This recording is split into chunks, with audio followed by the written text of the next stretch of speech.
Hello, hello, hello. Welcome to Royal Sussex Live. Welcome, one and all. Okay, we're going to have an update. This is like part two of this morning. Judy Matassa, thank you so much for being first. Greatly appreciate it. Uh, I do hope my slides are in order. Um, yeah, I think this is as good as it gets. Unfortunately, I don't have anything from the what do you call that thing from the Commonwealth today. So we'll probably cover that tomorrow. Yeah, we'll probably cover that tomorrow because yeah, nothing from the Archwell. Sorry, not the Archwell, the Commonwealth. Let me see. Other than that, let me see. Let me just take one last look. Omid Scobie is trending. Very good. Glad to hear that. Um, okay, nothing else there. All right, y'all. I'm just taking one last look before I get started. Um,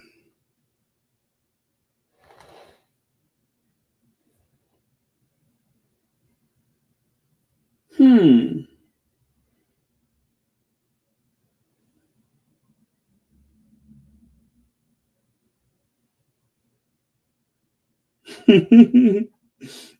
Hmm. Okay. Okay, good to go. All right. So sorry about that, you all. Just taking one last look. Let me get my slides up and then we can get started.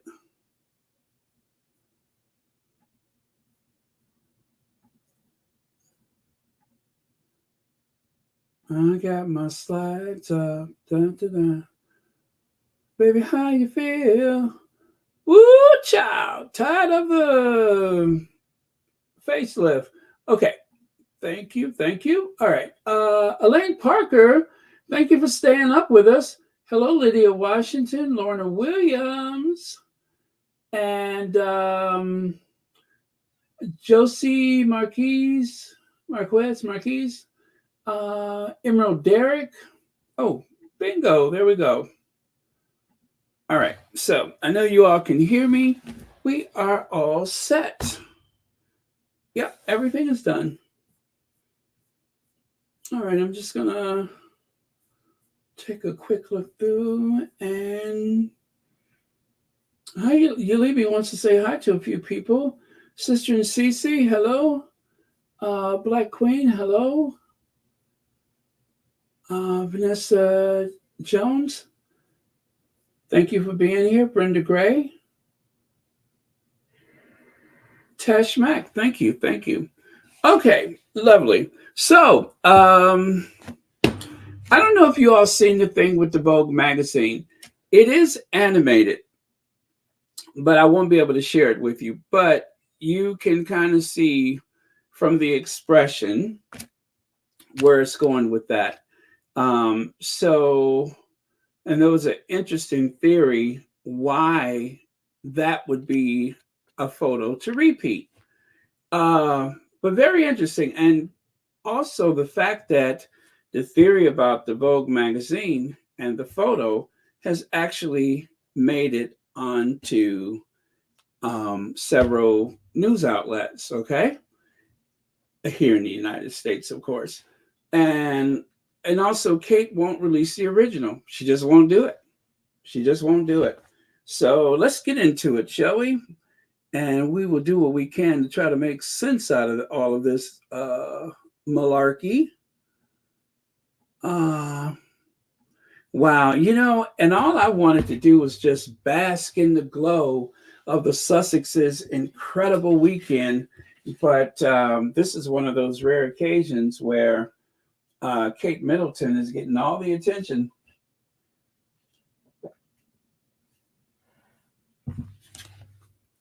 Okay. So I've always thought of Kate as a bit of a two-face. So when they said Kate's brave face, I said, oh, well, that's interesting because we've seen the other one.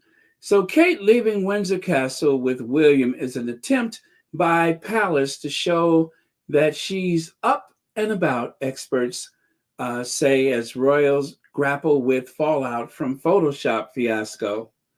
That is, if one is to believe that that is Kate Middleton.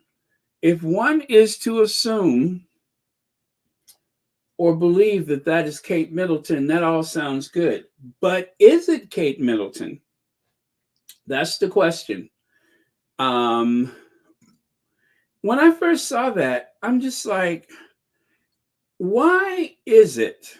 Why is it that just by chance, just, you know, I'll just say just, how is it that Kate Middleton just so happens to be looking?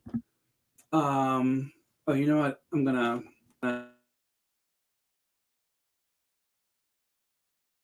still hear me. Oh,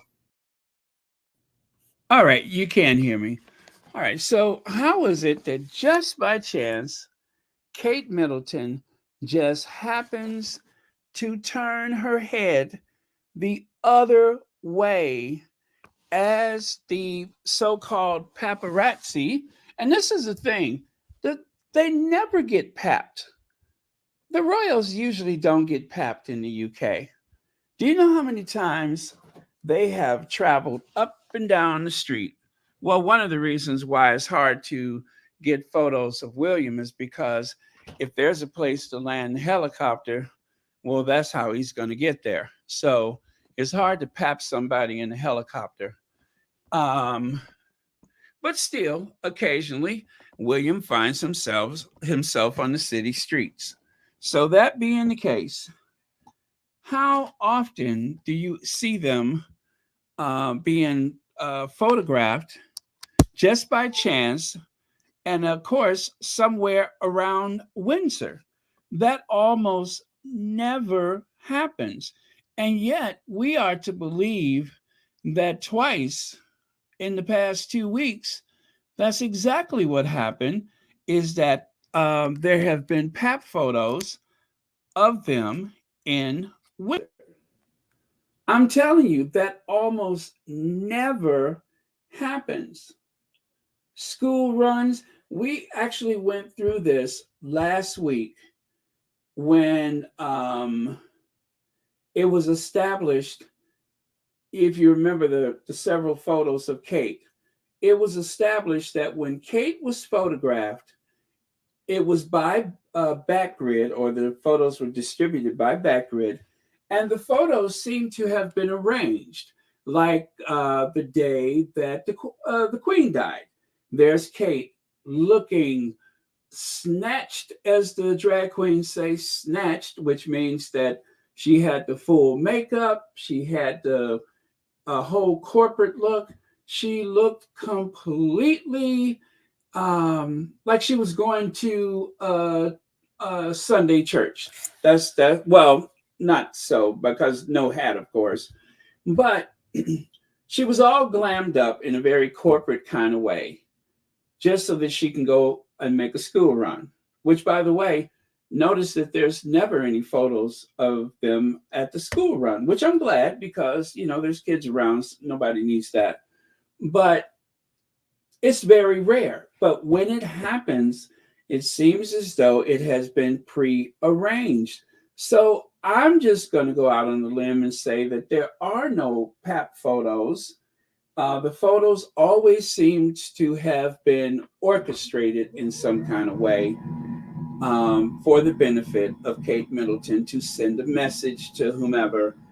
The photos are never a surprise, and they always seem to be um, arguably on the Windsor estate, always exclusively on the Windsor estate. So the idea that this is a random photo, And of course, they would snap the photo when she's looking toward a brick wall. So that way there's no reflection or anything like that. Just by chance, just by circumstance, that is the way the photo was taken. And when I saw that, I'm just like, you know what? They are really, really messing with people.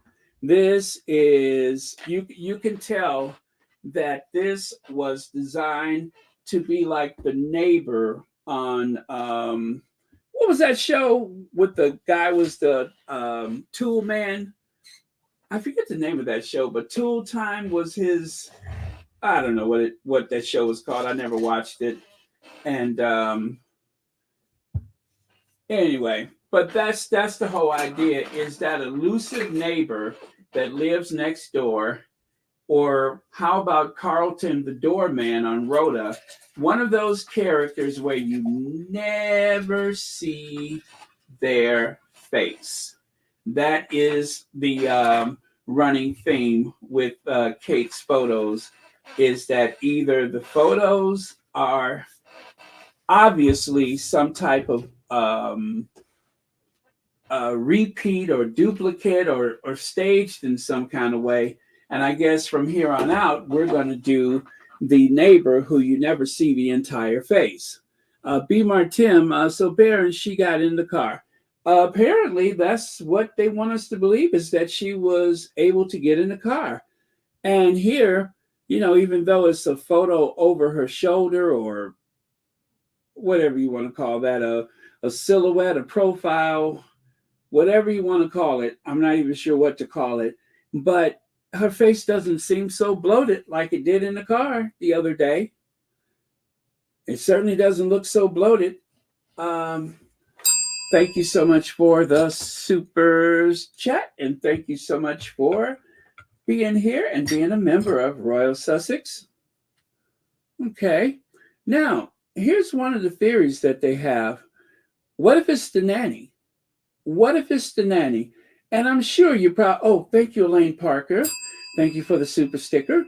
I'm pretty sure you're thinking, well, why would William be in the back of the car with the nanny? Why would that be so? I'll tell you why. Because, all right, now take a look there. Take a look. You can see that silhouette. She seems to have some prominent cheekbones, right? And she's not. I would say, well, yeah, okay. She has the prominent cheekbones, um, dark hair. Who this person obviously have dark hair, but there is William, and there is the nanny riding. I would assume in one of those estate vehicles, the one where they have the gates in the back in case they take the dogs out or whatever. Um, it seems as though they're riding in the same vehicle there. No surprise, they're in the same vehicle. It's happened before. There's plenty times where the Royal Protection Officer might sit in the front of the car with the driver, and the nanny might sit in the back. Not unheard of. So it's possible. Now I can't tell you how large that vehicle is or what have you, but oh wait, there's the sun visor. So I'm sorry, the rearview mirror. So they are in the front seat, I believe. But I cannot tell you what kind of vehicle it is. I do see the gate behind them. But yes, they are together in the vehicle. So I guess what I'm saying is it's not unheard of that that could have been the nanny for whatever reason. Right? So just pointing that out. Looks like we have a birthday. Is it Cookies and Cream's birthday? Is that what I'm seeing here?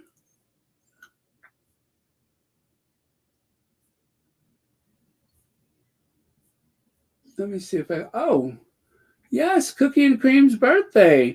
I tell you what. Let's get ourselves all What was that they were saying about Joe Biden at the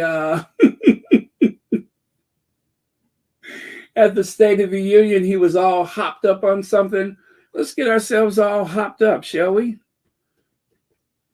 I mean, we don't want to be swaying and bobbing and weaving, of course, but yeah, let's get ourselves all jacked up some kind of way, just like Uncle Willie.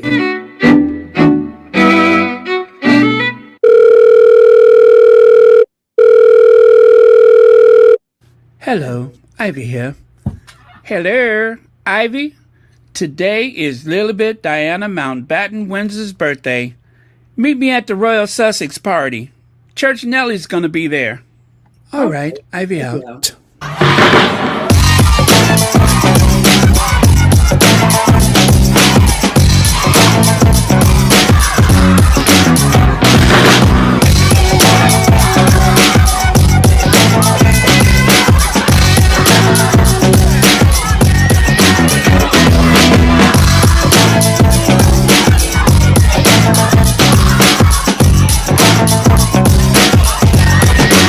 You know what? I have not come down from my high yet.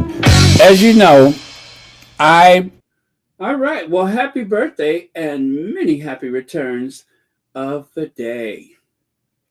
God bless. Okay. That was one of the theories today is that it was the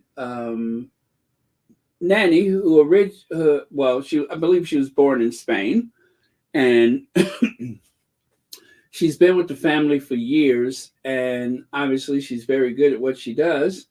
And well, so that's what people are saying is that they took an image of the nanny and Willie and called it Kate. Kate. Kate. Now, they used Christmas Day photo to, they erased her earrings. Her hat brim can clearly be seen, as can the top be seen, obscuring the rectangle in the interior of the car. They added some noise to make it harder to discern the edits. They are really bad at this. So there's the other theory, is that is Kate, but it happens to be Christmas Day Kate.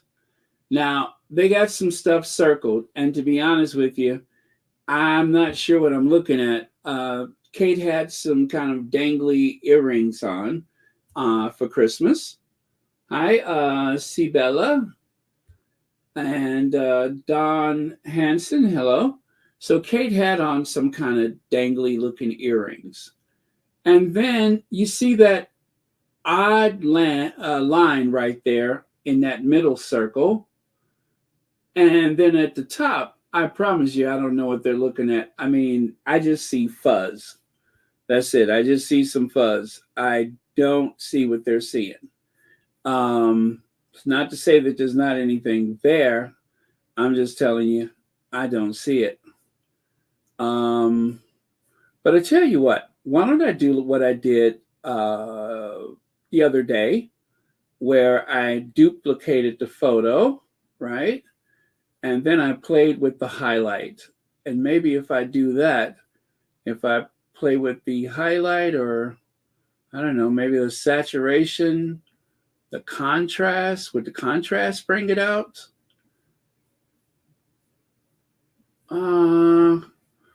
I don't know, you guys. I still don't see anything. And so I can't speak to whether it's true or untrue. I'm just reporting to you what was said. Okay, now playing with the highlight, okay, let me see here. Playing with the highlight, it seems as though I see something. It seems as though I can see something, and I'll share it with you in just a second. But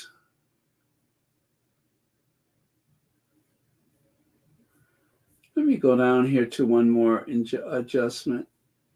Okay, that doesn't do anything. That doesn't do anything. And that doesn't do anything.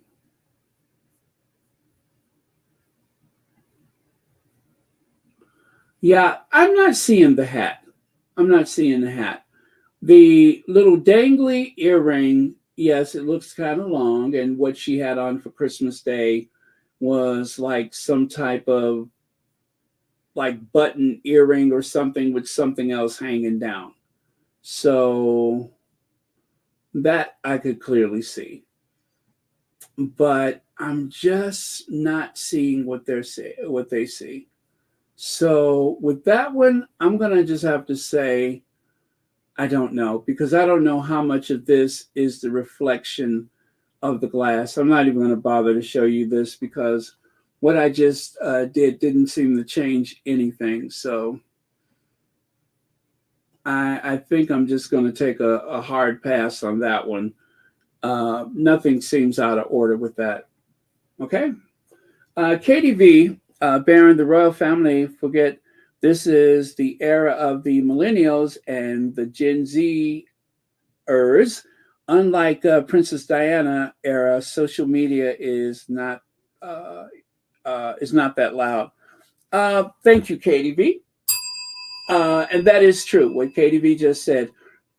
The younger people, the Gen Zers and millennials, they were born with this technology or grew into this technology, and they understand how it works and they understand what is and is not possible, and anything that they cannot understand they know how to go find the answer.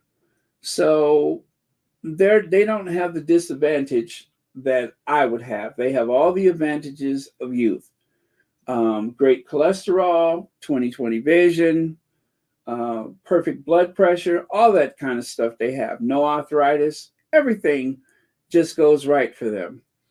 um, so they understand how it works, and they know, like for instance, no one has taken all of the noise out of this photo, meaning, of course, that very hazy, staticky like appearance that you see, which is what they were able to do with the photo last week. And I don't have the skill to do that, or maybe I don't have the software to do that. But if someone is able to do that, then we can clearly see. I mean, I want to say I see the outline of something here, but I'm just not sure. But thank you so much, Katie V, and thank you for being a member. Excellent. Thank you so much for being a member. Let's see. Angela Bucknor says, let's wait. They say she will be very visible and will be back to work after Easter. Easter is in 2 weeks. With them after Easter, could be even, oh, yeah, Halloween or Christmas. It, I'm not sure she's coming back, honestly. I'm not sure she's ever going to come back. Leg says, why would they drop off Kate? Yes, get it, Legs. Why would they drop off Kate in the same car with William like they don't have 30 Range Rovers? This photo is PR for William to attend the Commonwealth Day services. That bothered me as well. The whole idea of them going in the same vehicle, they have a staff of 62. They have a staff of 62. So it would not have been necessary for them to go in the same vehicle. And I don't know if you guys heard their excuse for it, but they said that Kate had an appointment, that William dropped her off at an appointment. Okay, how did she get back home? How did she get back home? Now that is the Princess of Wales, and wherever she goes, they're usually followed by another vehicle. So you mean to tell me that with a staff of 62, and I'm sure for the Commonwealth Day, they had arranged William's movements for the day. And in advance, I'm sure if Kate had some appointment, they didn't say a doctor's appointment, but it sounds good for PR purposes to say that William dropped his wife off at her medical appointment. But they didn't say it was medical or doctor or anything like that. They just said that she had for she had an appointment. Sounds great for William. Sounds like a typical normal family thing. Everybody piles into the station wagon or the minivan. They jump into their Chrysler Town and Country or Dodge Caravan, and of course they go down to, let's say, the mall or the medical office building or something like that. That's what they make it sound like. When the truth is, these movements for this particular day would have been arranged in advance, and the only reason why they would show the two of them in the vehicle is for PR purposes. Excellent, Legs, as per usual. Excellent. That is something that should not be ignored, is how nonsensical it sounds that they would have to go to this appointment and then he goes on to the Commonwealth Day. Really? Is that what we're doing now? Yeah. Yes, they could have taken an Uber. They could have taken an Uber. But it's the Kate with her head turned away from this paparazzi. Now, is it that Kate was told, get in the car? Charles, she won't get in the car. What am I going to do? Is that what it is? Is that Kate wouldn't get in the car?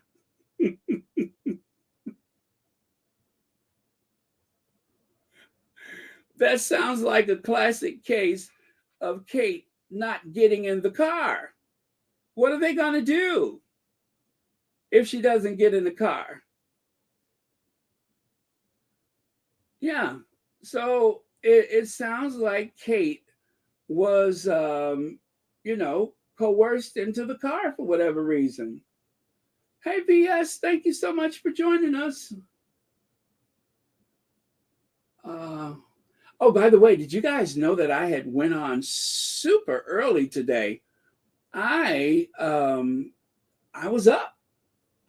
So I went on at about 7:20 Central Time. No, 7:40 Central Time. I was up and I went on. It was just that simple. And yeah, it was fun. It was fun. It was so much going on. I just did not want to miss a thing. So, yeah, it felt good. It felt good. I felt like I had a new pair of shoes, like athletic shoes, and I felt like running up and down the street. That's what I felt like.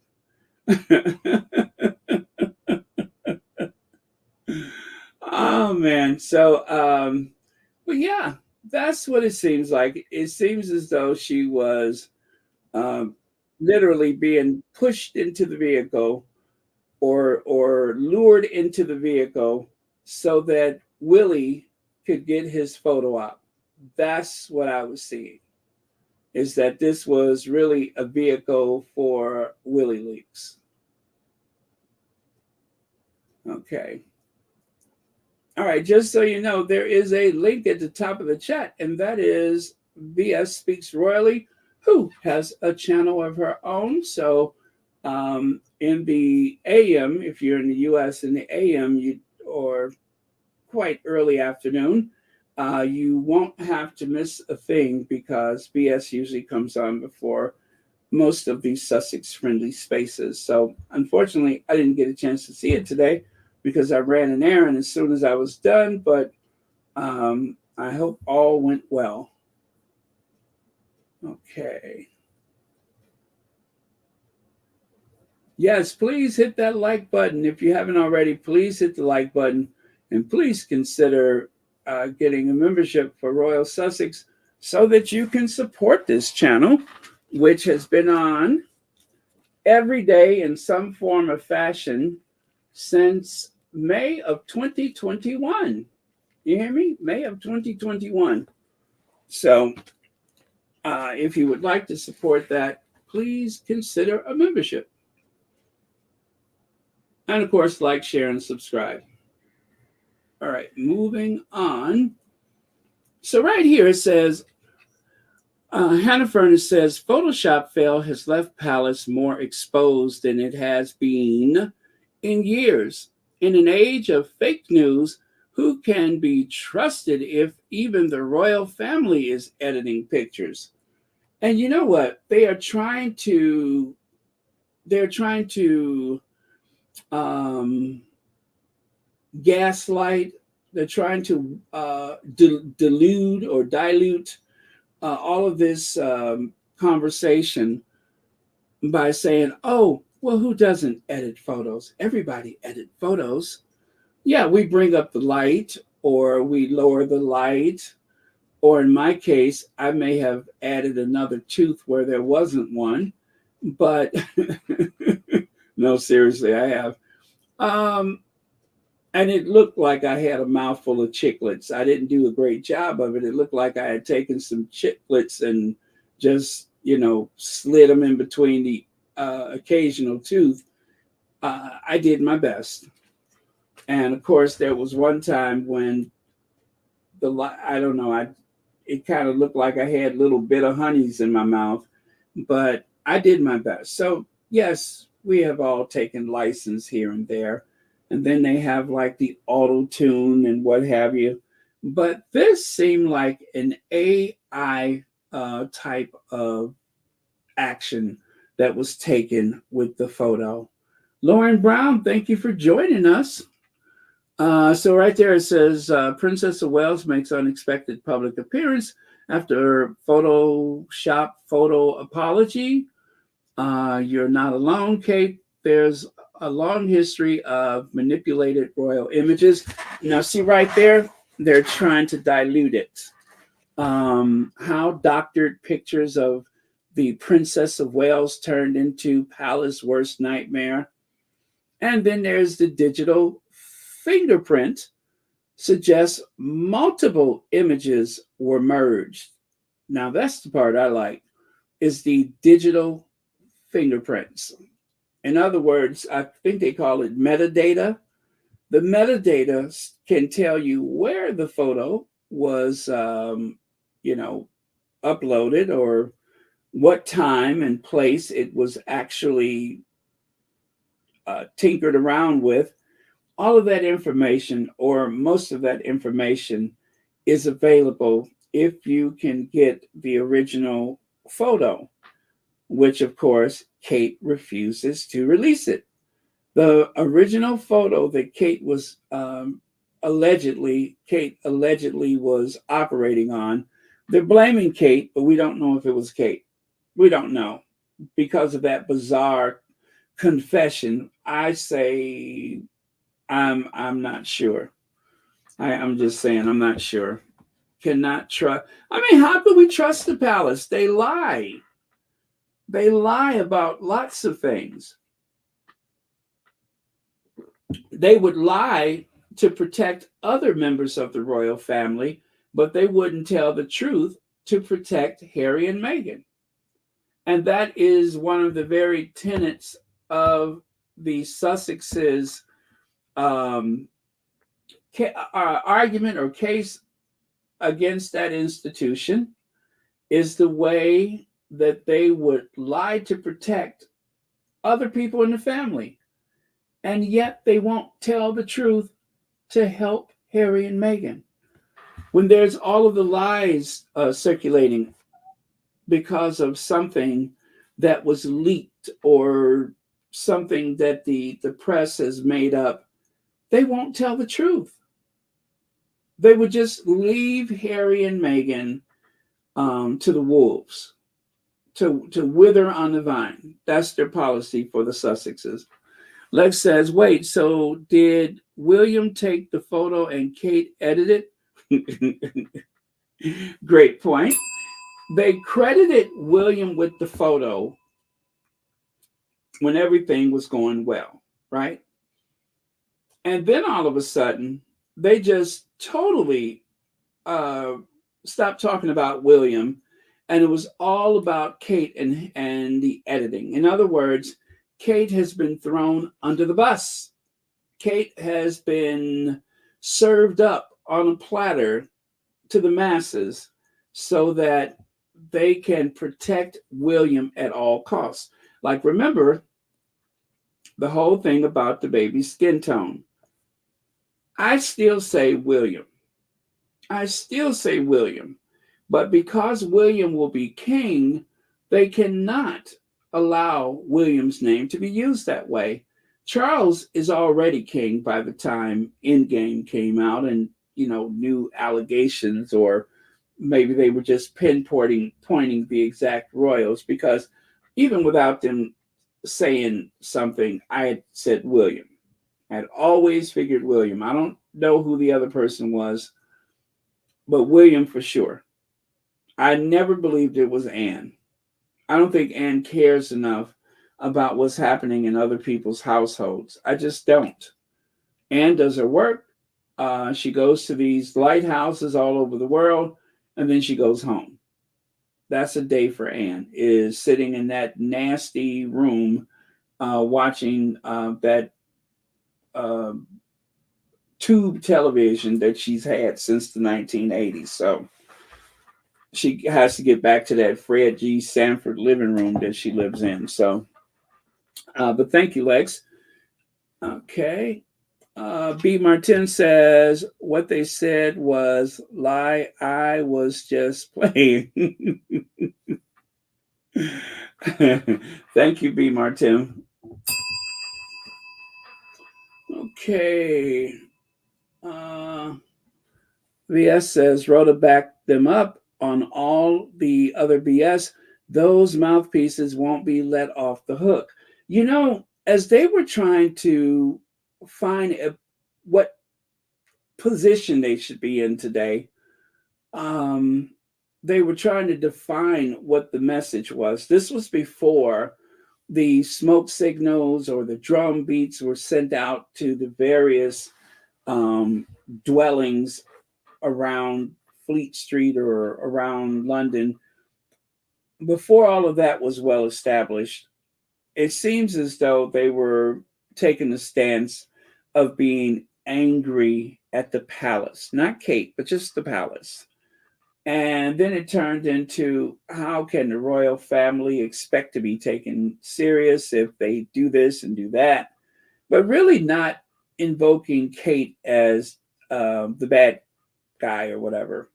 Kate was somehow still protected.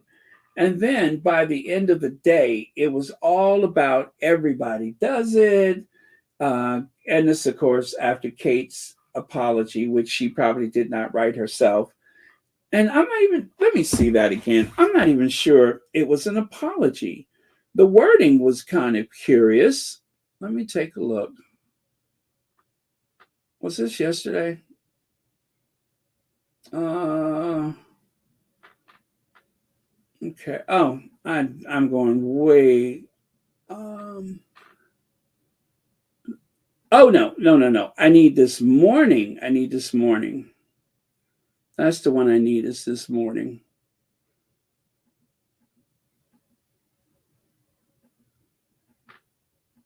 Well, I mean, it seemed like it was yesterday, doesn't it? Get in the car, Charles.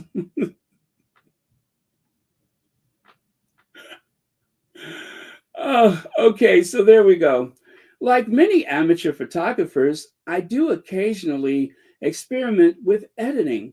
I wanted to express my apologies for any confusion the family photographs we shared yesterday caused.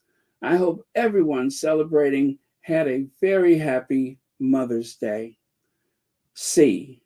Okay, she signed it C. So they will use their cipher, which is, a symbol with the crown or whatever attached to it, or above it. But to sign something C is unusual. At least it is for Kate, because she didn't often do that. And of course, they were giving William the credit of having taken the photo so that he can be considered that doling dad. For in all likelihood, it may have been her mom that took the photo. Who knows? We don't even know if that was at the uh, Adelaide Cottage or if it was at the Buckleberry Middleton estate. Who knows where that photo was actually taken? But it seems as though they were on some terrace facing the garden and all that. So we don't even know where the photo comes from. So yeah, I guess that was an apology. YM Droid says, check your email. I sent exclusive pic of really. Now that is email, and not the what do you call it? The Twitter. Okay, I'm checking it right now. I'm checking it right now.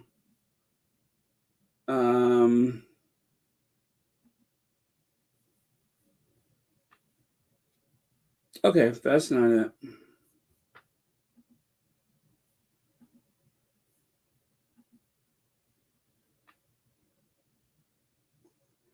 Oh, the suspense of it all. Okay. All right, all right. Um okay, so I guess you're talking about the X formerly known as Twitter. Okay.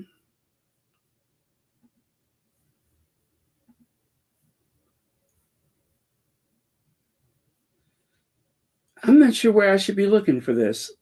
Let me see.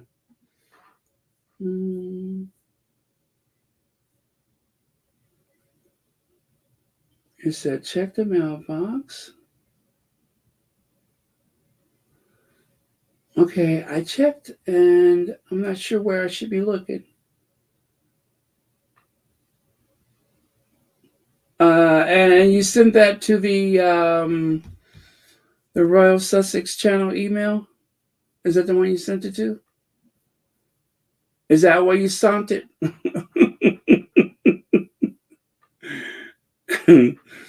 Is that where you sent it to? Oh, okay, got it. Sorry. Oh, Lord. All right, all right, all right. I will share those. I will share those. I will share those. These are too funny. Yes, and I certainly did not check my emails, but thank you so much for that. I will share this with the gang. These are some very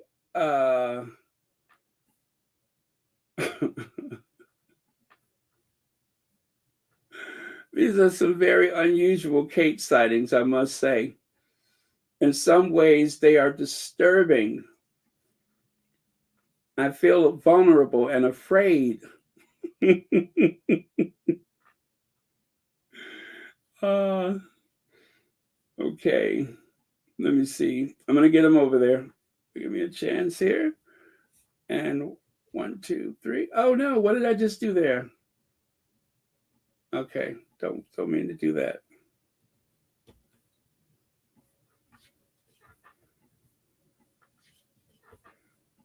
Okay. Coming up, you guys. All right, there's one. Hope this works.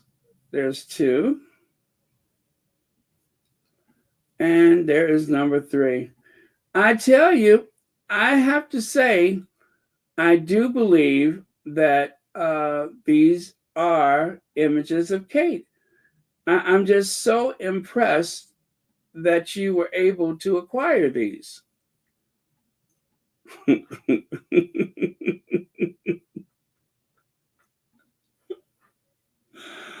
Oh, okay. So let me. Oh. Okay.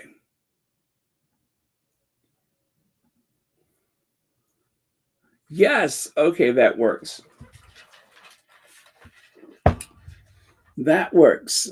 You guys, I want you to brace yourselves because you might find this a bit disturbing, um, especially if you're of a sensitive constitution. But it appears as though Kate has actually, thank you, YM Droid. It seems as though Kate has found her way into a retail situation while the world is pondering her location, thinking something um, horrible has happened, only to find her in a party pieces store.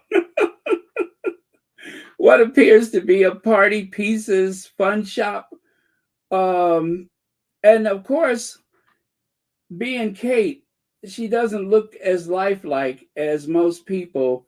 She has that rather startling mannequin like appearance, but I can assure you that that is Kate all day long. If it looks like a mannequin, if it screams Madame Tussauds, that's Kate Middleton. Uh,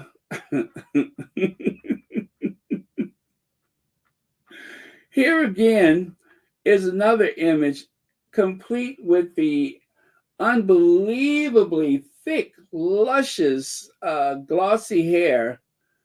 I submit to you once again, Kate Middleton. So lifelike. I mean, I feel like she's right. I feel like I could just touch her hair. And lastly, you know how they say some people look so much smaller when you see them in person? And then, there's some people you really could appreciate how large they are when you see them in person, such as this image of Kate, where it seems like she could just step over a double decker bus. Yeah, yeah, I'm not surprised. Something tell me that she might be rather, large and animated in person. Uh,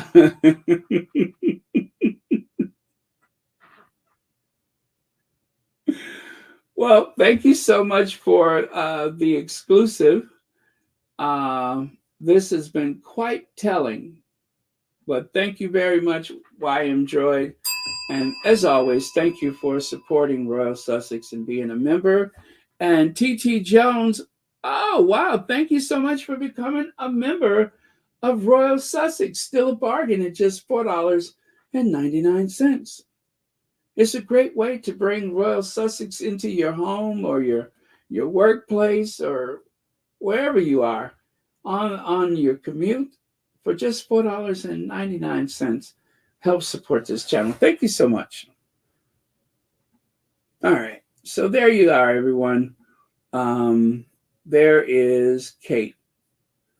I don't know why it is people can't find her. I mean, looks like she's kind of easy to find to me, but recollections may vary. Official Lauren Brown, thank you so much for the super sticker. And thank you as always for watching Royal Sussex. And you guys, Lauren Brown also has a Sussex friendly space, plus some lifestyle and more. So definitely worth checking out. Thank you very much again, Lauren Brown.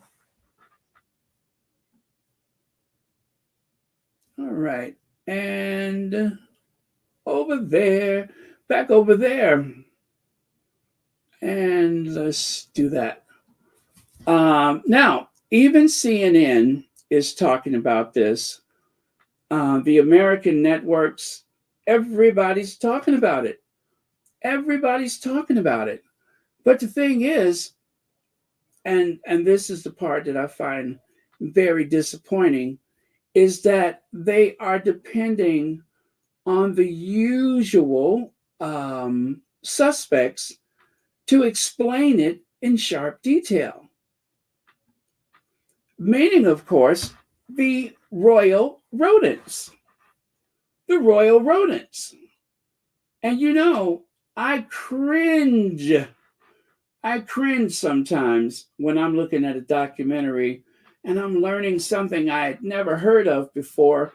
And then all of a sudden, I hear gasping and wheezing. I see sweating and panting. I see greasy hair and a sticky, greasy face. And who is it? Uh, uh, uh, uh, Robert Jobson. It's Robert. Where's my CPAP? Jobson. It's as though I can hear a CPAP switching on every time Robert Jobson appears. I can hear someone switching on their CPAP. I can hear someone panting and I can hear their mouths frothing with the idea that McDonald's is still open. That Robert Jobson. Yes, that Robert Jobson. Um, Robert Jobson is a palace mouthpiece if there's ever been one. But so far, I haven't seen him on television speaking about this. But trust me, by the weekend, everybody will have made the rounds. So rest assured, Robert Jobson at some point is going to, you know, be one of the many voices out there. Um, and of course, the Royal Rodents, or the Royal Rota is the official name. That is a ragtag group of so called reporters or royal experts. And well, they act like rodents, scurrying about, staying close to the corners. And, you turn on the light and they start squeaking and you hear the little feet. They act just like rodents. And so we just call them the Royal Rota because of their rat like behavior. So the Royal Rodents, which by the way, they do have something that comes in a can to take care of Royal Rodents. From time to time, you have to open up a can on them. There's ways to deal with the Royal Rota. And for the most part, they have lost a lot of their money when it comes to American television. But with something to do with Kate and not Harry and Meghan, it seems as though they are rolling them out again. They're rolling them out again to defend Kate Middleton. So I was listening to some people discussing the fact that CNN and MSNBC, they're both depending on the royal experts to explain this whole photo gate, which is unfortunate because they are trying to stop this trend of people being very dismayed with the royal family, with people losing trust for the royal family. They want to stop the bleeding. That's what they're trying to do. Is to create confusion so that people won't know what to think, and then pretty soon, next thing you know, they will be giving Kensington Palace the benefit of the doubt. So that part of today I found rather disappointing. Now, if you look at the top of the chat, you will notice that there's a new link up there that is for the official Lauren Brown, where you can have some Sussex friendly info along with some other lifestyle things. So, again, another Sussex friendly space. Sometimes you look for this, you look for that, or maybe you didn't get the notification. There's a lot of that happens. But the more Sussex friendly spaces you subscribe to, the better chance that when you switch on your device, it will be there, especially when you're on your home page. So, again, I would advise you all to make sure that you subscribe to these Sussex friendly spaces so when something goes down, you have someplace safe to go rather than running into those royal rodents. Oh, they're disgusting with those little beady eyes and those whiskers, and some of them are so grotesque they have taken on the appearance of a troll doll. You see what I'm saying? You don't know really which one is the doll and which is well, they're both trolls, but you don't know which is made of plastic, although they both appear to be of a synthetic material. But yeah, they both appear to be synthetic. All right. So, as I said, CNN has been leaning into this. And of course, if there's CNN, then of course there is Max. What is his name? Max, whatever his name is. Um, there's him, and then there's that lady that he's always appearing on television, and he did a hatchet job on the Sussexes, or was it on just Meghan? He did a hatchet job on Meghan, and let me tell you something. If you think that your voices don't matter, it was so cruel and mean spirited, but thanks to the Sussex squad, it's no longer available. So this is why it's important that you don't make any gross comments, that you don't get personal, attacking people in those spaces like CNN or their emails and such. You want to be very professional when you make your case. You don't want to go there. So you just tell them, I'm very disappointed that your network is having this person or that person. I mean, there was one reporter who not only lost her job, but her eyelashes fell out. Her eyelashes fell out. Her voice got even higher and more irritating. I mean, her voice is so high that if you're a man and you're considering starting a family, listening to her may cause you to, it may cause your count to go down. If it doesn't just kill it all. If it doesn't render it useless, it may cause your count to diminish. So her voice is a powerful tool, powerful, especially when she's making up stuff. So anyway, that's all I have to say about the Royal Rodents. They really frustrate me, as you can tell. Okay. Yeah, thank you, Tash Mac. Yeah, I thank you very much for that. We are too intelligent for that nonsense. Okay. Thank you, Black Queen. Please make sure you hit that like button. It helps out the channel a lot. You wouldn't believe what it does.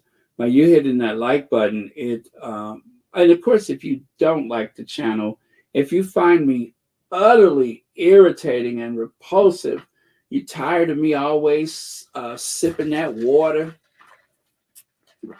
that squeaking chair, running in the kitchen for a cookie. If all of that is getting on your nerves, then hit the dislike button. Do it so that people know how displeased you are, how appalled and angry you are. Hit that dislike button. Hit it. Let me see. Oh, that's not for me, is it? Okay, let me keep going. Susan M, thank you so much for the super sticker. And thank you so much for watching Royal Sussex.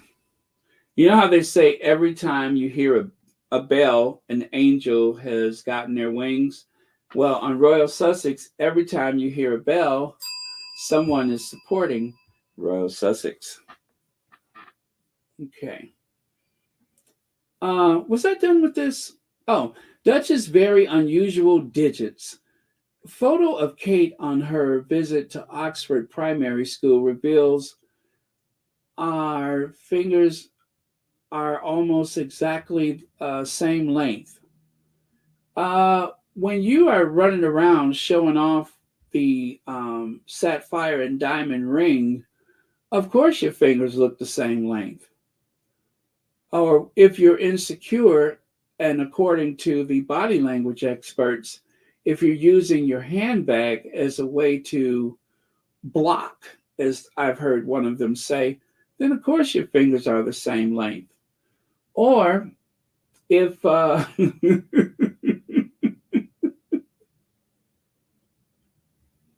I'm gonna leave that alone. But yeah, of course your fingers are the same length. Okay, what the heck? If if you're married to someone who seems to have a liking for the pulled pork sandwich,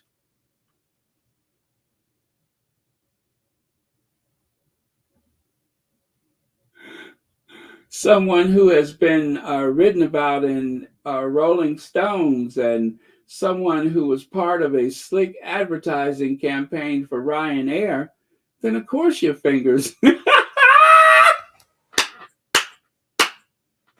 then of course your fingers appear to be the same length.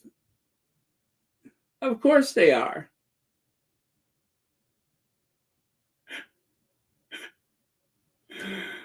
Of course they are. I mean, over time, it's a wonder they're not all nubs, but yeah, of course your fingers are the same length.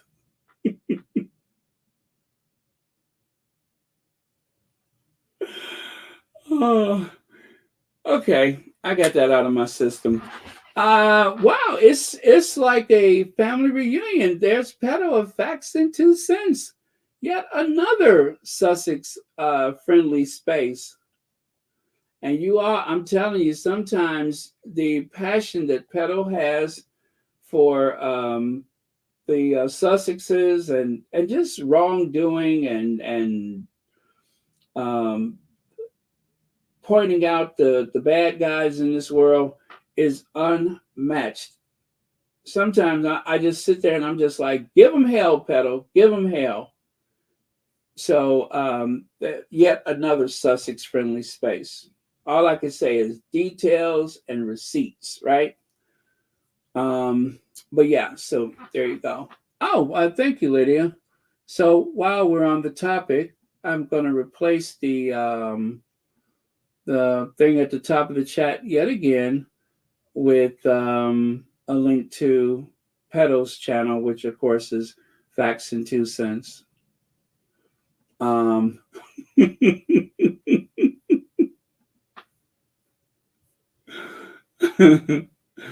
all right. Okay. So I got to stop looking at those fingers. Who knows where they've been? So as I was saying, here's the strategy. Now check it out. GB News. We're all support Kate. We all support Kate. That is propaganda. That is propaganda. We all support Kate. And then, of course, the gaslighting. Well, after all, everybody does it, right? Haven't we all edited a photo before? So they're going to keep repeating that message all week long until they're convinced that people are not seeing Kate as a villain. I don't know that I ever looked at her as a villain. I didn't think she was particularly smart, but I didn't look at her as a villain. As a matter of fact, I've always been one to, hear her side of things. How many times, let's be fair, how many times have I reached out to Kensington Palace for a comment? As a matter of fact, today, we'll throw it over the Kensington Palace for a comment. Kate? Well, obviously it'd be, I would love to have met her, and she's obviously she's an inspirational woman to look up to, obviously to this day, and going forward and things. It is, it's a wonderful family. The members who I've met have achieved a lot, and very inspirational. So yeah, I do. There you go. It's all encompassing. I don't care what the topic, there's always an answer, which is what you can count on when you go over to Kensington Palace for comment. Uh, Coco, thank you so much for the super sticker, and thank you for being a member of Royal Sussex.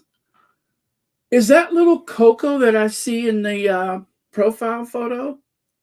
Is that little Coco? How adorable. I think I get it. That's little Coco. Adorable. How sweet. I love it. Thank you so much. Okay. So anyway, that was that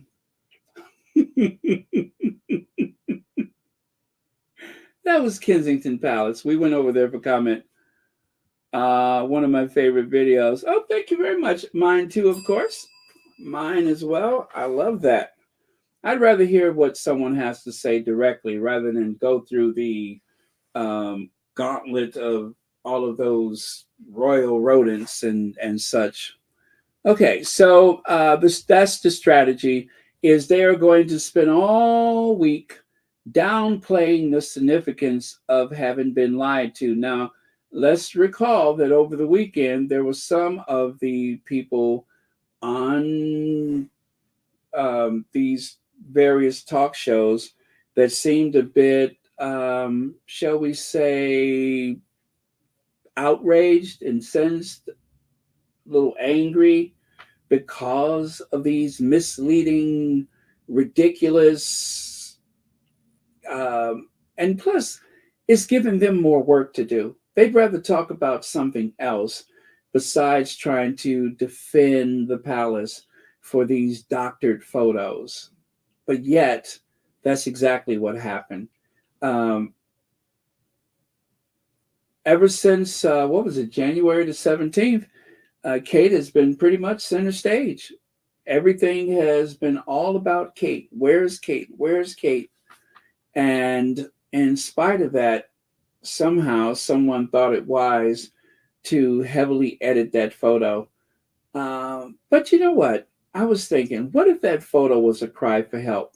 What if doctoring that photo to such an extent, 17 easily identified mistakes in that photo, and the worst of them kind of reminds me of Henry VIII because it appears as though someone has had a cranial transplant. You see that? And I share that with you guys with the arrows. Once you highlight the photo, you could easily see how someone has cut and pasted the image on top of an existing photo. Not clever at all. And as someone explained yesterday, how using the editing AI technology, Kate's turtleneck might actually have been the cream colored turtleneck that she wore to that baby bank, or yeah, I guess it was a baby bank or like a family bank, whatever it was. They were giving out free clothes to kids. So um, you could actually take something that's cream color and make it navy blue. You can add and remove things easily. So, but Kate is supposed to be recovering and so ill that I think the whole idea of this photo was to take a little steam away from the Sussex's big weekend, to help slow the momentum of the Sussexes. All of that good news and positive reporting was way too much. So they tried to submit a Mother's Day photo so everybody can go, ah, there's Kate Middleton. Why was everybody so worried? When it created more doubt rather than it actually helped to establish that A, she's recovering and not in a coma, and B, still alive. Still alive. I think the low point was when someone on GB News implied that there was a chance that she wasn't. Uh, oh, I'm sorry. Thank you again. That's what I'm looking for. Marjorie Austin says Winston Churchill was a master in psychological warfare. Excellent point. Thank you very much for that.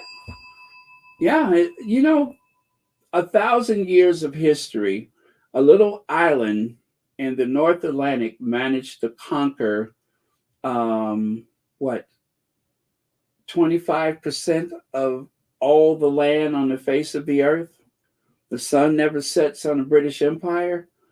I would say that the military, the British military, the British government, the royal family, that institution, they're very expert at getting into the psyche and persuading people to do things that go against their better judgment or turn them into these, what do you call it?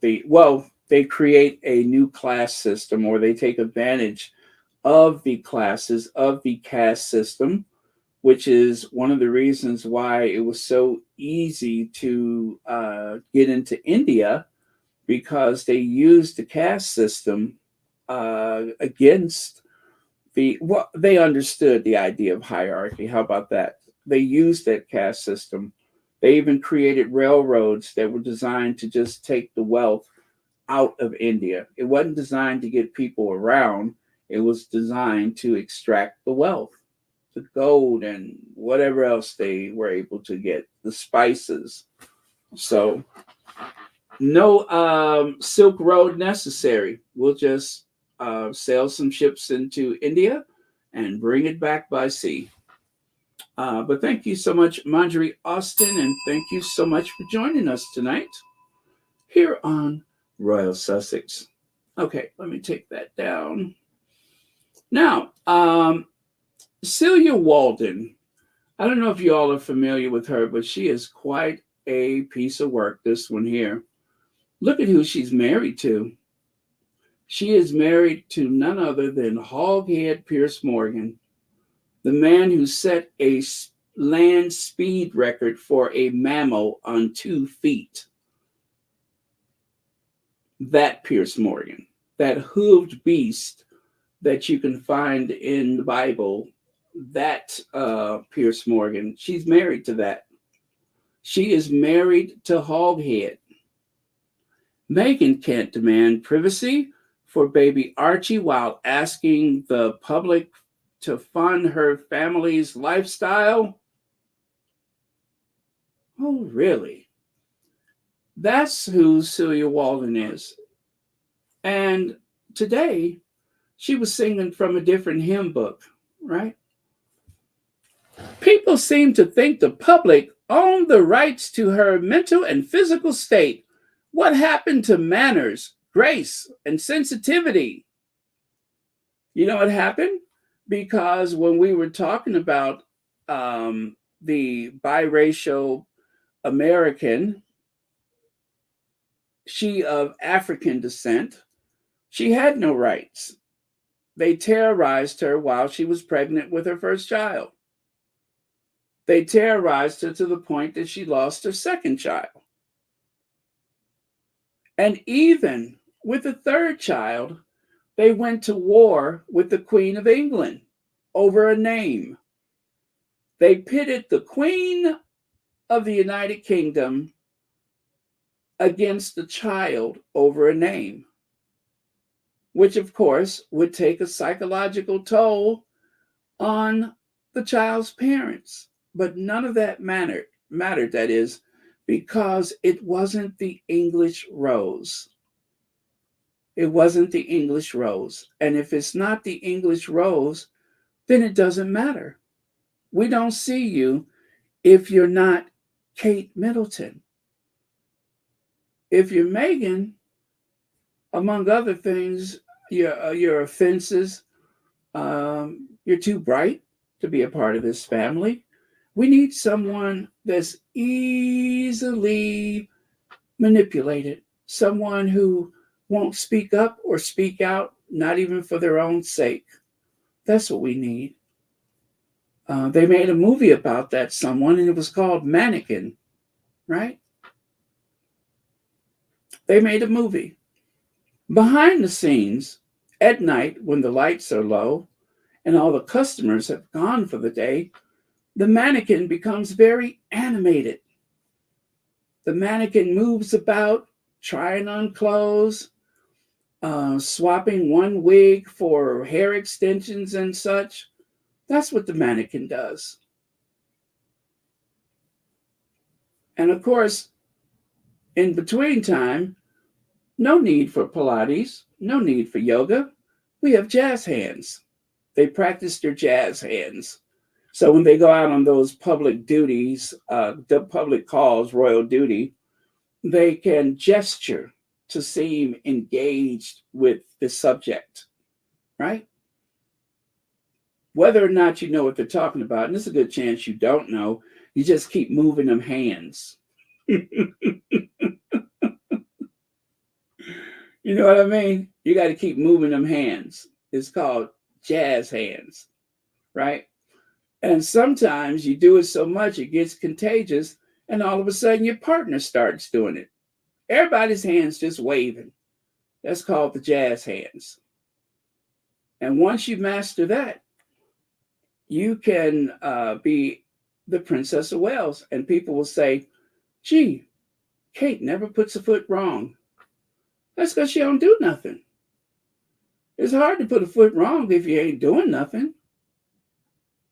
121 engagements in 365 days, several engagements on the same day. Of course, nothing goes wrong. You barely show up.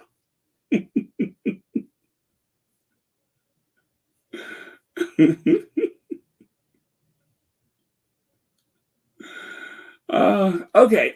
Anyway, and of course, Celia Warden, is it?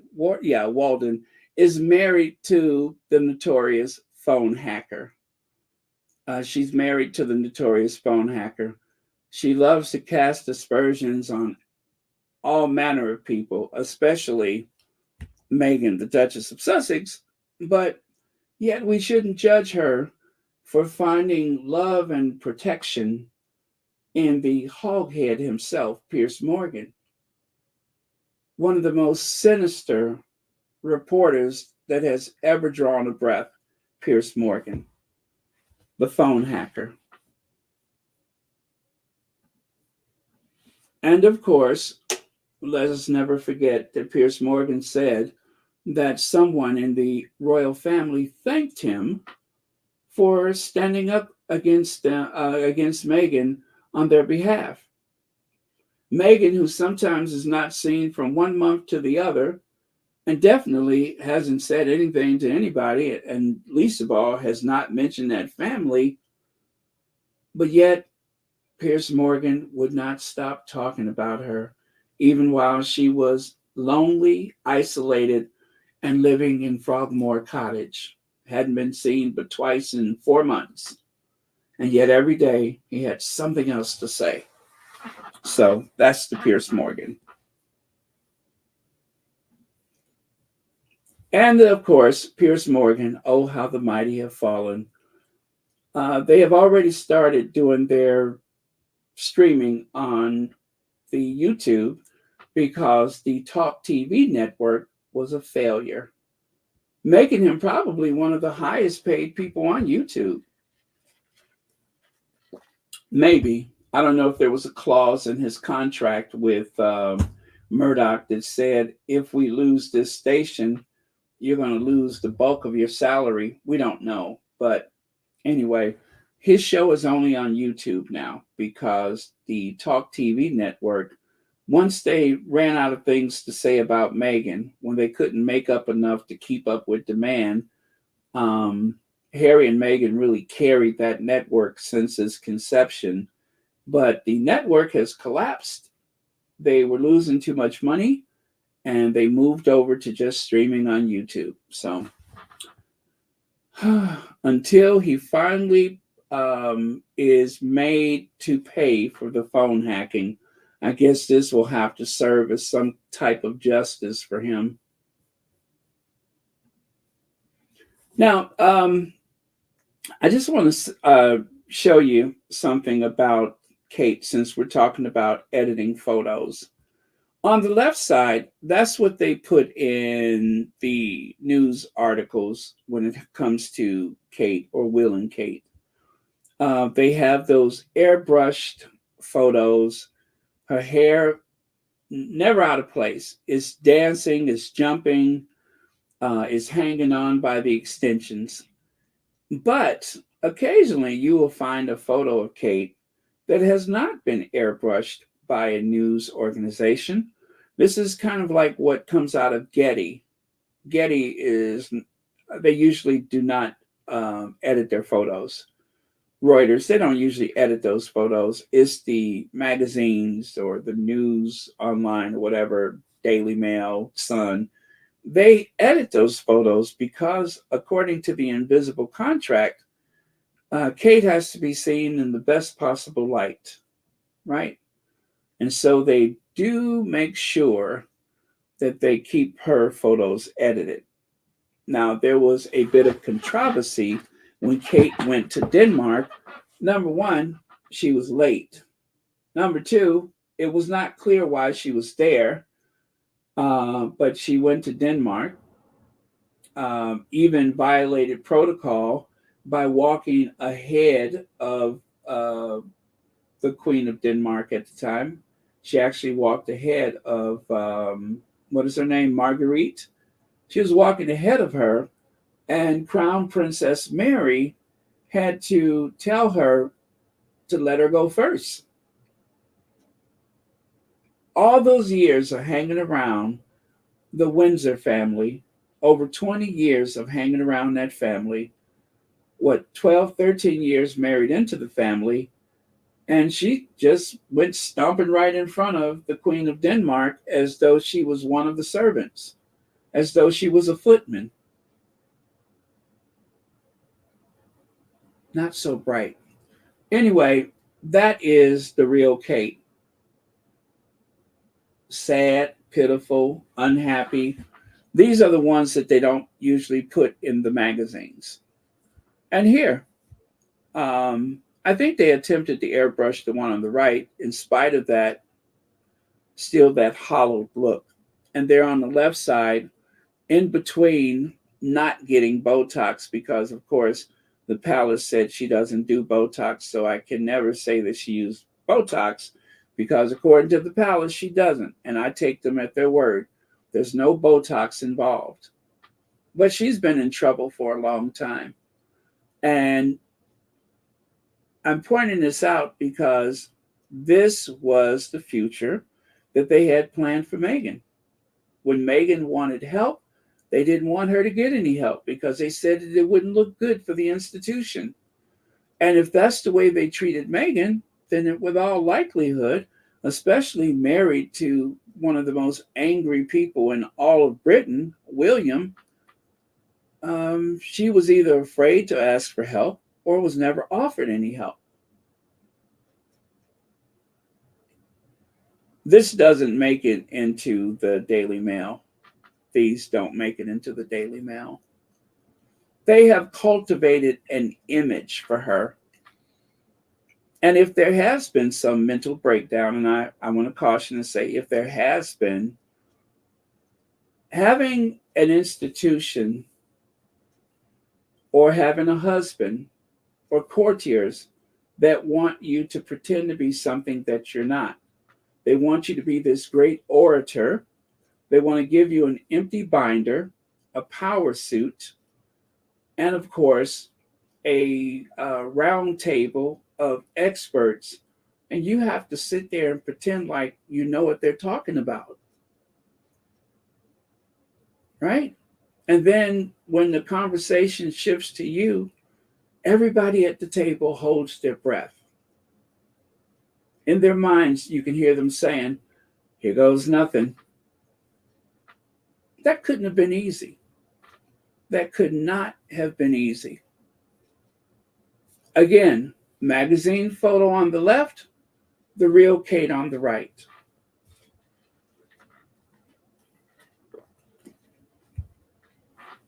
Pretending to be this highfalutin businesswoman, a corporate CEO, if you will. They have her pretend to be a corporate CEO, someone who's almost a cabinet member or a minister within the government type of person. Well, that's not who she is. She had the children. She wears clothes, still probably smaller than she was when she was in high school. And of course, people celebrate how thin she is. Remember that? They would tell the Sussex squad, they would go into the comments and say how Meghan is still carrying all that baby weight. And look at Kate. Kate's had 3 kids, and you can't tell. They were celebrating that. They were encouraging her to stay as slender and petite as possible, not realizing that that may have been taking a toll on her health. And then there's Willie. Willie today found himself having to be chummy with his stepmother. He did go to the Commonwealth. I said that he was going to call it off, but because he called off, what was it, last week or week before last, it probably would have been impossible to do it at that point. So he did show up. I never saw him walk into the church. I tried to find it. I think he did walk through the front door. They were met by the Republic people with their yellow and black placards. They were there to heckle them as they entered. And instead of "Not my king," they were saying "Down with the crown," I guess because Charles was not expected to attend. So their new slogan is "Down with the crown." But there he is, all buddy buddy and chummy chummy. Yes, yes, thank you, Slow Burn Shipper. There was some of that swaying today. I do not have the video, but he was swaying. And I would say, you know how, well, I'm not saying that Camilla is an alcoholic, but you know how alcoholics get the shakes? How they seem to quiver. She seemed to have that alcoholic's quiver, and William was doing his sway sway. Yeah, they were both quite a sight. Um, I'll see if I can get that for you guys tomorrow. But yeah, William was swaying, and Camilla seemed to have that little spot of bother where she couldn't stop trembling. Um, but yeah, this is what William was doing today. But I would say he was kind of leaning further into it than he is here. One more time. So they did walk in together. I do believe William walked slightly behind her. And then at some angles, it seems like he was slightly ahead of her. But oh my goodness, you all, it was a sad, sad sight. What was once this big family gathering has been reduced to just, what was it, 4, 5 people? The Duke of Kent, he was already seated. I don't think he used the front door. He's having some mobility issues. I don't think I saw the York sisters. And of course, they don't process with the senior royals. So if they were there, I didn't see them. I did not see Andrew, the sick old man. So, but yeah, he got through it. He got through it. And I have to say, he proved me wrong. I knew he'd call off, but I just had the wrong occasion. And they even shared a bit of a laugh. They shared a bit of a laugh. Now, as far as I know, she did not try to kiss him because you know how sometimes when they would greet Queen Elizabeth, they would give her a little, peck on the cheek. Charles would often do that. Even Harry has done that, but I do not believe that that was part of the program today with William. However,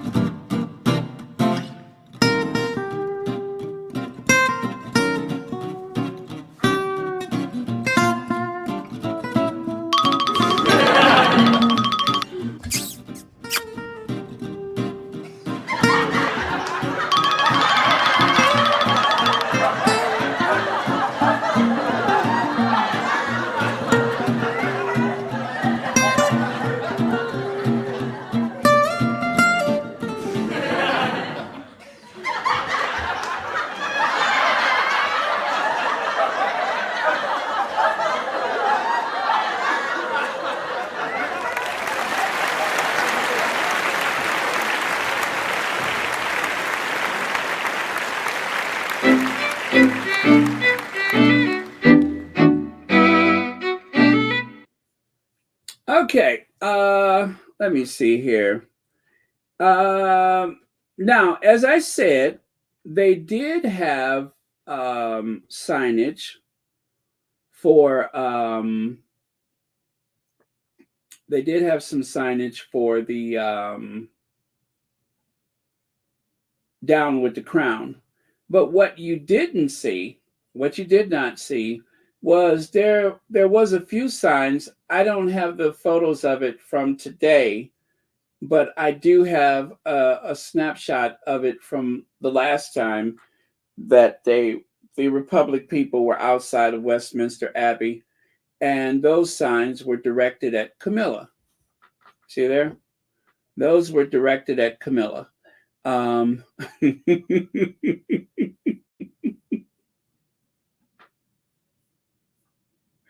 and I do believe that there were quite a few phone calls to the ASPCA declaring that there was some type of mistreatment of of animals. But yeah, they did have some signage that seemed to be directed at Camilla. So I didn't see them today, but I'm sure somewhere along the procession there was a group within the group that wanted to send a strong message to the royal family, to the institution. So,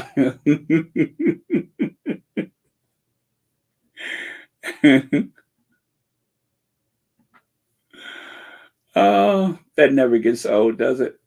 Okay. Here we go. Who is the Marchioness of Cholmondeley? Am I saying it right? Cholmondeley? Prince William and Kate Middleton's Norfolk neighbor, who encouraged the princess's festival visit. Remember when Kate went to that festival and somebody snapped a picture of her without her extensions? Well, anyway, that is the Marquise. So Tatler put this out today and then deleted it with haste a few minutes later. My guess, the soft launch of Rose Hanbury was pre-scheduled. While they also trying to soft launch Rose Hanbury, at the same time, Tatler quickly deleted, but it was pre-scheduled tweet. Independent is still up. My money, it was supposed to be solo, ringless Kate, and their divorce launch just went horribly awry. So we had spoke about this, and remember, this is all alleged. We don't know that any of this is true, but in the fall of 2023, right into the start of winter, right through Christmas, everyone was expecting a big announcement. Now, before that, earlier in 2023, they were trying to insinuate that there was going to be a divorce of the Sussexes, that Harry was staying at a hotel and not coming home. And we know that when the institution does that, when the royal rodents, when they do that, they are projecting things upon the Sussexes that are actually happening to other people in the family. Lex says Queen Elizabeth II liked horses, but not that much. Stable Brown.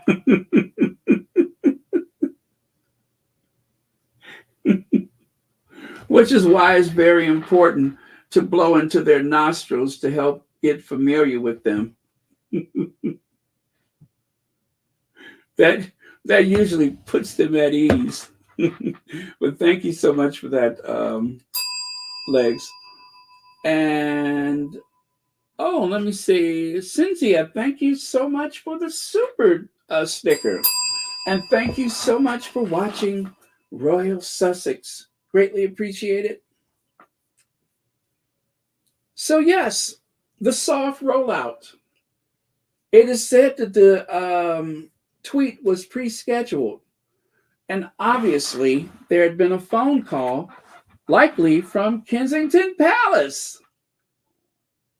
Kensington Palace does not mind reaching out to the press and giving them instructions: take this down, take that down. And then all of a sudden, it's gone. Just like that, it vanishes. So that appears to have happened with the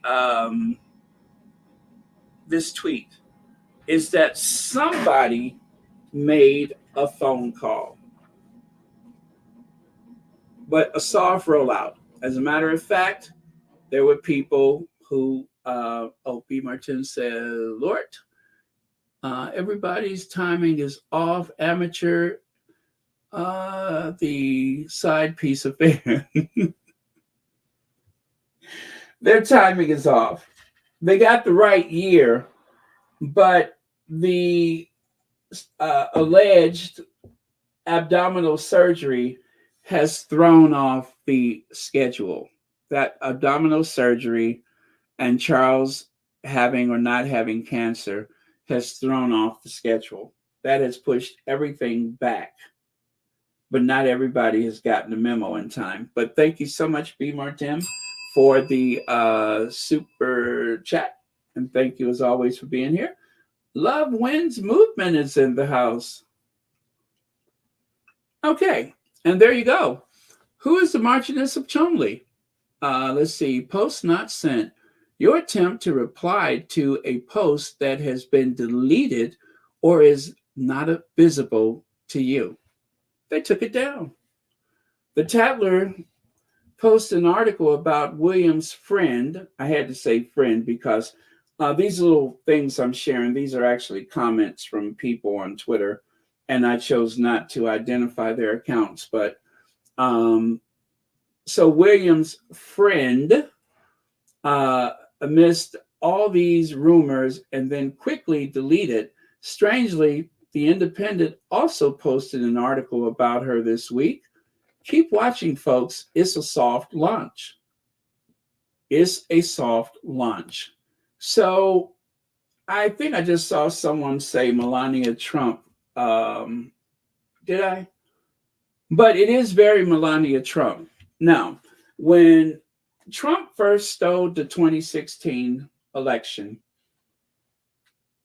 when that election was hijacked and he went to the White House, Melania Trump stayed in New York City, costing the taxpayers of New York, costing the taxpayers of the state of New York, costing the taxpayers of the United States tens of millions of dollars because she refused to go and be at her husband's side. She cited the fact that Barron had school, and once school is out, then I will come to Washington, D.C. She was in no hurry to leave New York. But by that time, she had very few friends in New York. There were a lot of people that turned against her. You know, when Trump was not a national racist, when he was just a local racist, meaning that most people in the country had no idea who he was and how he conducted himself, by the time he became known as a national racist, that is when people turned against the both of them. But before that, people were very cordial with them. But then they lost a lot of connections. So it wasn't a great time for her in Manhattan, and probably even worse in Washington, D.C. She lost a lot of friends because of Donald Trump. But one thing she didn't lose was her cunning and her skill to land on top of money. And so they said that she renegotiated her prenup. She did a renup. And after that was cleared, then she went to Washington. That's what people say. Now, there may have been some other reasons we're not aware of, but that's what people say. And we all know people are, or should I say, we all know they are never wrong. So Um, it seems eerily similar that Kate, who was supposed to be the secret weapon, she was supposed to rescue the monarchy, suddenly became invisible. She just disappeared. I don't doubt that there was something physically wrong with her. I just showed you some photos that say she did not look well. She looked anemic. She looked like she was suffering from malnutrition. And in spite of all the makeup that they piled on, all the airbrushing, it was still obvious that she wasn't well. Whether there was some mental component to it, I don't know. But whatever it was, she benefited from the vicious attacks upon Meghan and Harry. She was the one who benefited the most. She was made out to be some heroine because of the fact that she could wear the pretty clothes. She had all the hair extensions and eventually wigs money could buy. She had everything going for her. She could wear jewels from the royal collection. Everything was going her way. But some people say it was the ancestors that got to her. All of those praying grandmothers, all of those praying aunties that said, leave Meghan's name out your mouth. Leave Meghan alone. And things have not been going well for that institution since. At first, it seemed like they were coasting along, but I tell you, if you could have saw the turnout at the Commonwealth Day, it looked sad. It looked sad. No Philip, no Lizzie, no Harry or Meghan, no Katie. It was bare. It was hollow. And I couldn't have been more happy. Lady Rose Hanbury, who is the Marchioness of Cholmondeley? As you can see, it was also in the Independent. The slow road out was in the Independent, as though it was preordained that they were going to start working on getting her out there. Now, you would have to be really bold to be a Prince of Wales, which in other countries, they say the crown prince or crown princess. That's the next person that takes the throne. But in the UK, for political reasons, they began using the Prince of Wales instead of crown prince, right? But that's what that title means. That means you're next. You get the big hat as soon as the other one dies. So it would seem impossible for someone to have been lawfully married to put that sapphire and diamond ring on someone's finger and then somehow through sheer I guess what is the word I'm looking for? Bravado, force of will. I don't know. The words fail me. But somehow you manage to get rid of that beautiful bride that herself is an aristocrat, whose family's history goes back 700 years, who's more English than your mama. Okay? Princess Diana had more English blood than the Queen because that mostly German sovereign, Queen Elizabeth II, she was more German than anything else. The most English person in that family was Princess Diana. To the bones. English. So they thought, how perfect. We can finally get some English blood back in this household.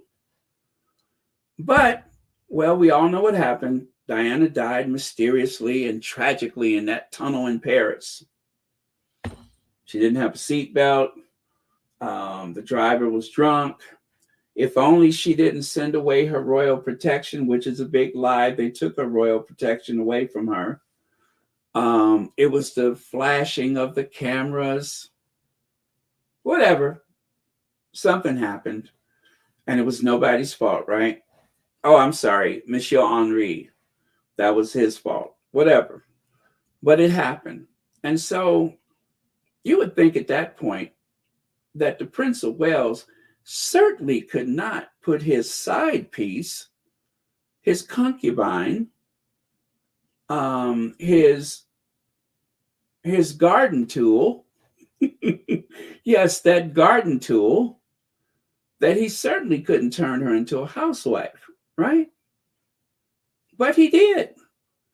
And not only did he marry her, but through some very shrewd moves, hiring a PR person, an expert spin doctor, and also the fact that the Princess of Wales, and that's right, technically, Camilla became the Princess of Wales, but they would never call her that. They called her the Duchess of Cornwall, so not to offend people who still loved and cherished Princess Diana.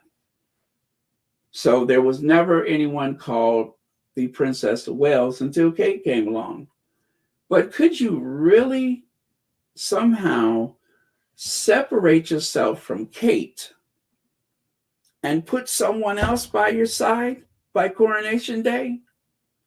The thing is, if you're going to do that, you got to move fast. You got to move fast. Otherwise, people are going to turn against you because they have become, Kate, that is, they have turned her into this mythological creature with magic powers who can communicate like Winston Churchill or John F. Kennedy. She had the oratory skills of Abraham Lincoln, right? And when it comes to beauty,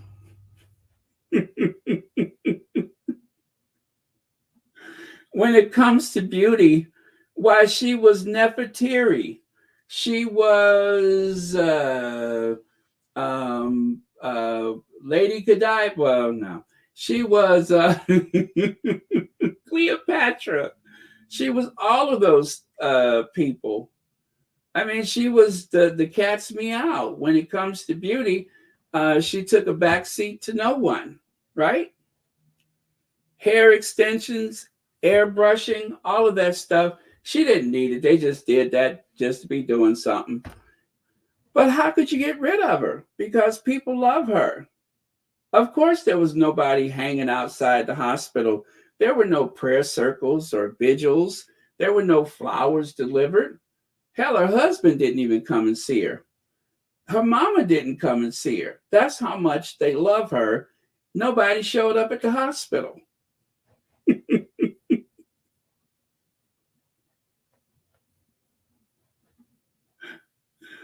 Not a person showed up at the hospital. That's how much they love her. There was nobody that took off from work except her husband, and he still didn't come see her. There was nobody weeping in the streets and so distraught that they forgot which stop to get off the bus. None of that happened. That's because of how much they love her. They loved her so much she was barely missed. And then when she came up missing, you would think that crowds of people would have poured into the street. They would have gone to Buckingham Palace with their tiki torches and pitchforks. Where's Kate Middleton? Where's Kate Middleton? Where's Kate Middleton? But it didn't happen because nobody was interested and nobody cared. As a matter of fact, I think it was the Sussex squad, Metland, that has kept the story alive.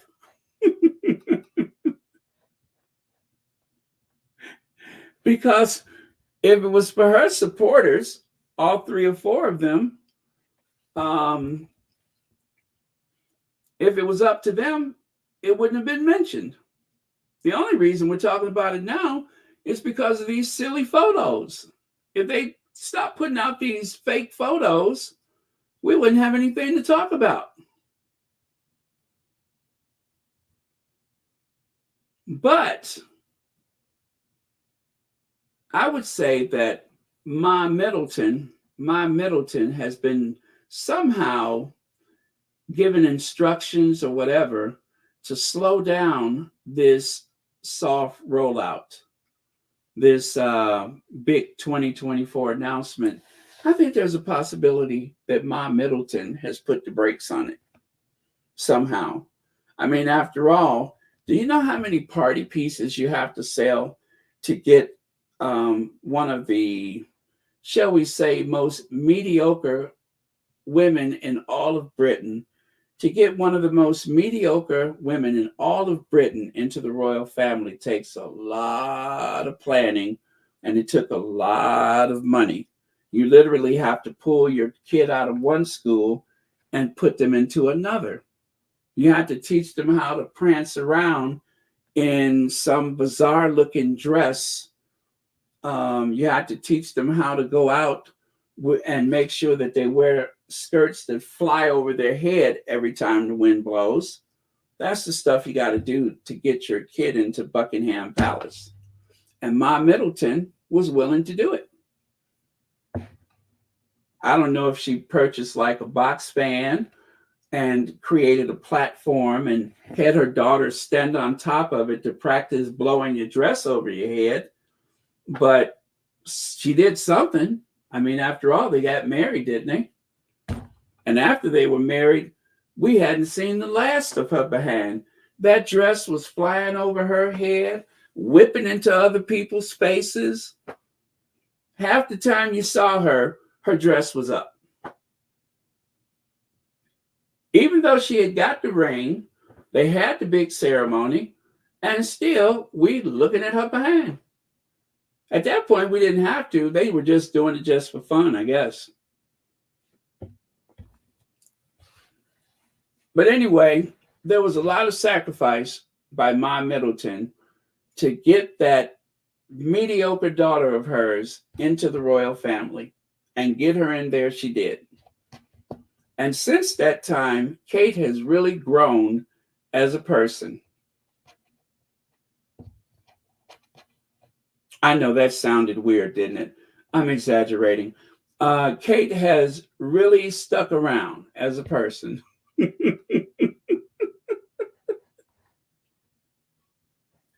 She has really stuck around as a person.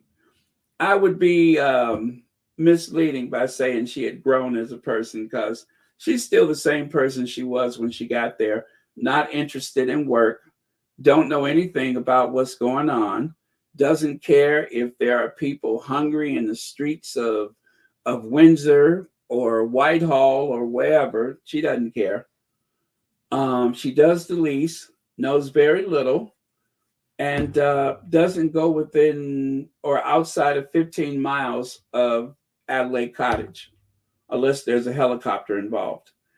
But that's it. Frequent vacations, very few words, posing with other people's children, jazz hands. That's Kate. YM Droid says, where is this behind you speak of?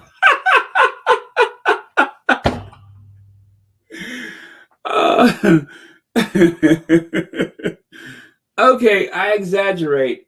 I mean, you could put her and Pippa together and still not come up with a proper butt, but I take your point. Thank you so much for pointing that out. Let's see. Amber Rowan says, so Rose was a model. Interesting how both Charles and now Willie have an affinity for timeless beauties. I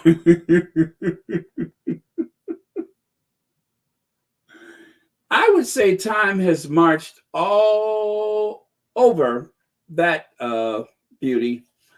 Time has marched and marched and danced and pranced and stomped all over her. That's how time has.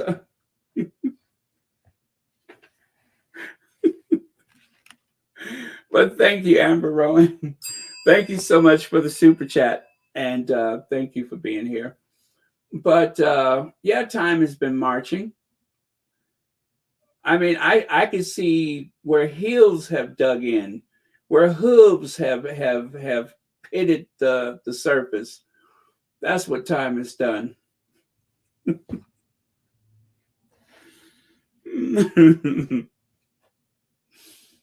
Okay, but anyway, Henry VIII, who we love, Henry VIII. Henry VIII has a channel, but she hasn't been on for quite some time. She has that baby, and she's very busy with her family, and we do miss her if she happens to be listening. But she still comments on Twitter most days, and anyway, she's amazing. She says, if this is how they launch Camilla 2.0, it really is going to break the internet and maybe the monarchy. So people are saying that that was Rose in the vehicle with William, that was Rose. I see what they've circled there, but I'm not sure exactly what that means. But they say that that was Rose in the vehicle. I guess if you look at that little area on the side of her mouth, I mean, you can see it in the photo on the left. You can see it with the photo with the black circle, and you can even see the shadow of it in the silhouette photo. So, I mean, yeah, that could definitely be Rose. Let me see. What slide is that? Number 22. Let's go back up here and look at the other one. Nope, not that. Oh, see? See the little area on the side of the mouth? That's what they circled.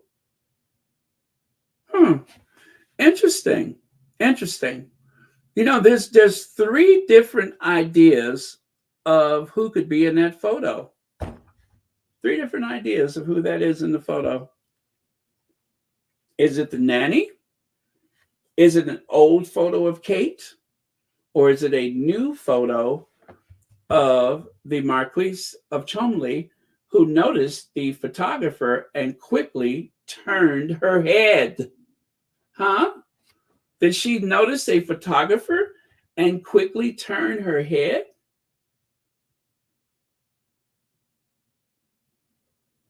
Oh, there's a scar. Really? Okay. I'd never seen it before. Give me a second. I'm going to see if I can find a bigger image of her. I'm going to see if I can find a larger image.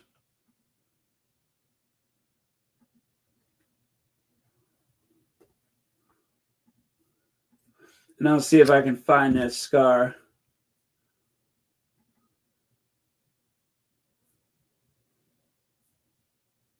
Okay.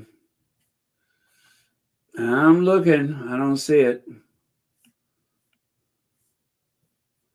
Is it something newer? Because I have several photos of her and I've never noticed it before.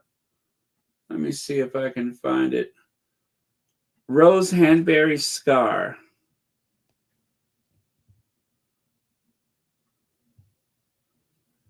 Huh.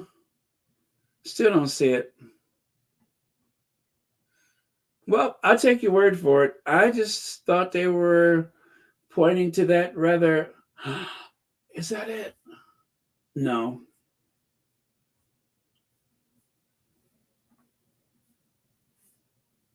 Yeah, I still don't see it. Do you know how it happened? Just out of curiosity.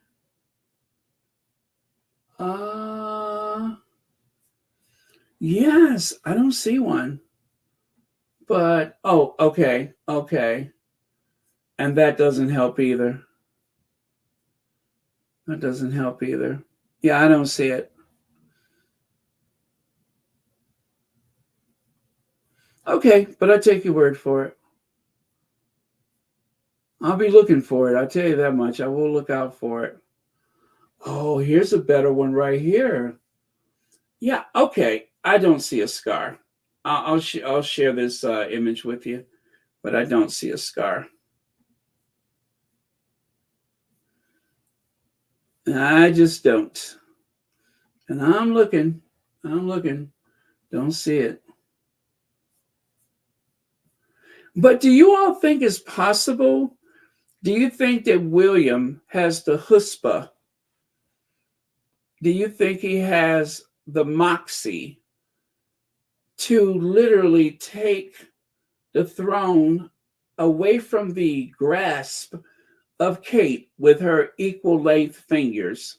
Her equal length fingers. Would he snatch the throne from her bizarrely equal length fingers and give it to Rose? I think that would take a lot of nerves. I think that would take a lot of nerves. I'm not saying it's impossible, but how do you justify that? What kind of case? I was about to say, what kind of Kate? What kind of case could you build to make that possible? Because Kate the mom, Kate this, Kate that. That is the big selling point. That is what they've used as a way to. Okay, so there. I don't see a. Oh, do I? Do I? I can't tell. Do y'all see a scar? Because I see a line, but I'm not sure that's a scar. You know how those English roses get lines in places that other people don't? So, I mean, sometimes you find an English rose and they ain't nothing but lines. Line after line after line after crevice after crevasse after line after pit after void after holler after canyon after line, divides. That's all they have is lines. I mean, lines on top. Even the lines got lines. More lines than Uncle Gary Goldsmith. More lines than Uncle Gary Goldsmith. How's that? And if you got more lines than Uncle Gary Goldsmith, you got a lot of lines. Gary Goldsmith have lines all over the kitchen counters, lines all up the street, down the street, across his laptop. Every place you look, he got all kind of lines. Yeah, so let me see. Did you all see one?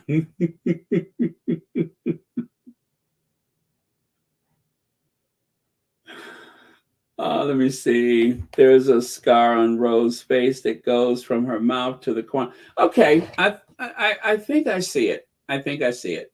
I do think I see it. I saw a little something, but they probably have airbrushed it. She's pretty though. She's pretty. She's got that very naive look. Yeah. Yeah, she has that kind of doe-eyed, like Bambi type of look. Yeah. Okay. Thank you. I did not realize they probably airbrushed those photos, so it's kind of hard to see it.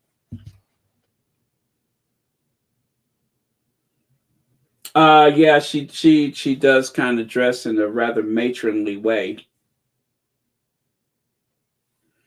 She does. She dressed like she's the widow Hanbury. Who's that? The widow Hanbury. Yeah, she dresses like a widow. That's that old money look. When you got old money, you wear them old clothes. Let's see. Andrea Dawkins says, after the original article about William and Rose, rather, came out, it was quickly taken down, and then an increase in anti-Harry and Meghan articles. Yeah, you know what? a lot of that started with Dan Wooten. Dan Wooten had began to speak about it. And then somebody else said, I can't wait till we can speak freely about Rose Hanbury. But eventually, all of it went away. And as Andrea just said, the attacks on Harry and Meghan began to really spin out of control. Absolutely. Thanks for reminding us about that. Yep. Thanks for reminding us. But that is exactly what happened. All of a sudden, they could not stop talking about Harry and Meghan, that invisible contract. That invisible contract. But Dan Wooten, and for some reason, Dan Wooten does not like William. He really doesn't like William. I don't know if there was some type of competition between them in some bizarre way, but he was no fan of William.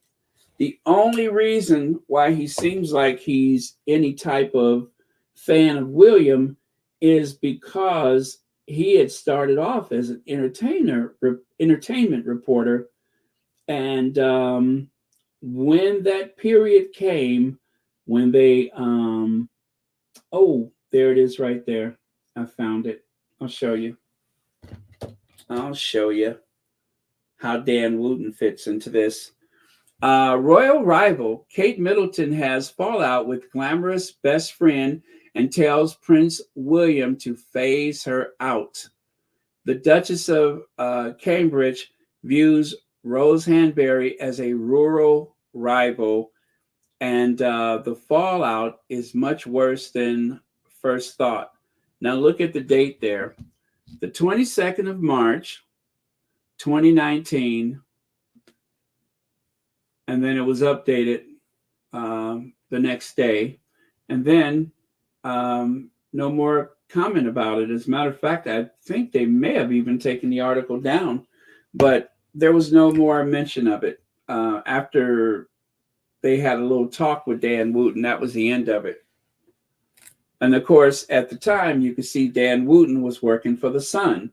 And the Sun is where William's invisible contract comes from. Remember, Rupert Murdoch owns the Sun, and Rupert Murdoch's publishing empire, they're the ones that settled with William. That same settlement that William got that wasn't even offered to Harry.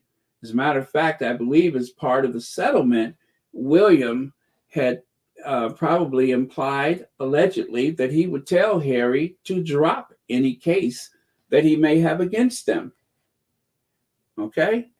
But I tell you what, Rupert Murdoch, the Sun, and whomever else, there's a lot of people that knows all about Willie. They know all about him. They know all his little secrets. Yep. And so when they say jump, he had better jump. And when they pull his chain, he had better bark, because they got his number. They got his number. All of that hacking and stuff like that. Just imagine if you hack Harry's phone, you're going to find out that he likes girls, that he likes this particular girl or that particular girl, right?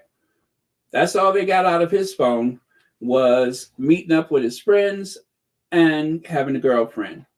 But go into Willie's phone, and what comes out? A pulled pork sandwich. If you hack his phone, a pulled pork sandwich is going to fall out on the plate. What's it all about, Willie? Is it just for the moment we live? And if life becomes a pulled pork sandwich, Willie, will you order French fries on the side?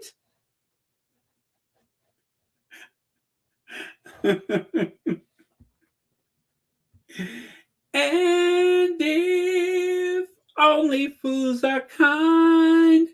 Willie, is it better to be cruel? Okay. But what is it all about, Willie?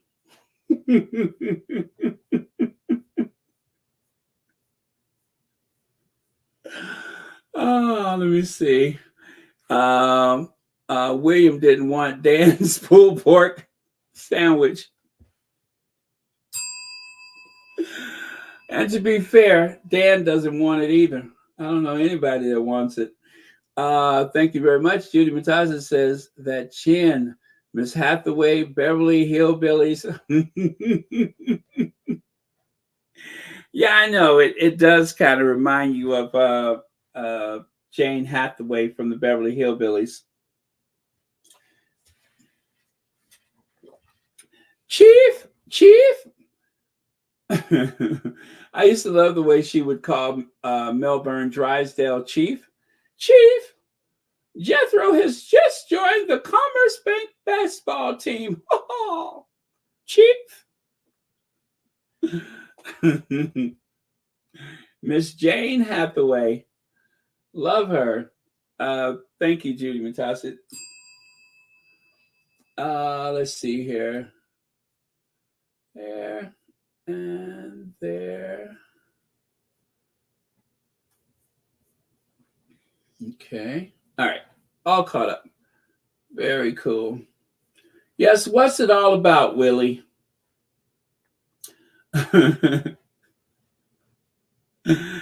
All right. So you've all heard about the Vogue magazine thing, right? Now, what you see is an amalgamation of Kate's image from the Photogate. And then, of course, there was that time when Kate appeared on the British Vogue magazine. With enough coercion and planning and scheming, they managed to get Kate on the cover of Vogue. Again, using the AI, it is possible to do that. I mean, okay, you have that one, but to be fair, let me find that close up. Now, the thing is, to make it work, you would have to tilt. You would have to tilt this one. Now, this one seems a bit grainy and fuzzy, a bit airbrushed, right? And then there's this. And she looks younger here. She looks noticeably younger. She looks so much younger than when she went away, mysteriously disappeared as of Christmas Day. She looks young there. I mean, she looks, in her early 30s, right? She looks very young there. Not the Kate that we're used to seeing from one day to the next, but a Kate with somewhat of a youthful, optimistic appearance. Not the Kate of today. I don't know where they got this Kate from. Oh, yes, I do. They did a cut and paste. That's where she came from. Cut and paste. Cut and paste. Leaving a telltale line at the base of the photo, which indicates that somebody had cut this image from another photo, in this case, perhaps Vogue magazine. They have been talking about this on network television news here in the United States. They've been discussing this. People have been asking everybody, have you seen the Vogue magazine? Have you seen the Vogue magazine? This is what they're talking about.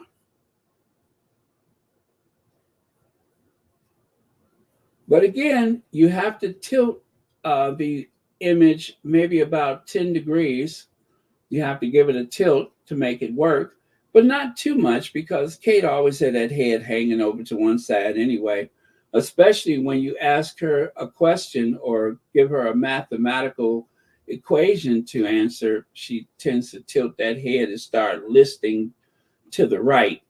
It started listing like the Andrea Doria just before it sank, about 10 degrees, 15 degrees. her head is always tilted over to the right, especially when she's confused. So that's not unusual. When they cut that photo out, they didn't even have to tilt it. It just started leaning. I am being too silly tonight. Let me stop. It just started leaning. Okay, let me see. Cynthia, thank you so much for the super sticker. And thank you so much for being here. Let's see. Hair at top right, blur to her right. Oh, there's a whole lot of stuff that's so wrong with this image. It's kind of sad in a way. This makes me feel sorry for whoever, even if it was Kate. It makes me feel sorry for whoever thought this was a good idea. Whoever looked at this and said, "Yeah, I'll just do some quick editing. I don't like the way I'm looking post surgery, so why don't I just cut this picture from the Vogue and I'll just slip it in there and then we'll do something with the hair." They already know I wear extensions, so we'll just do something to the hair and then we'll change my jumper, my turtleneck from cream to blue, and yeah, we got it. This looks perfect. And then they hit send, and all hell broke loose.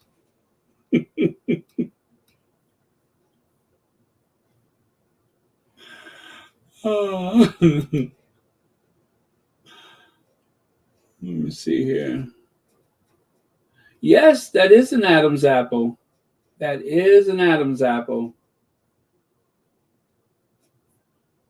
Very strange. Very, very strange.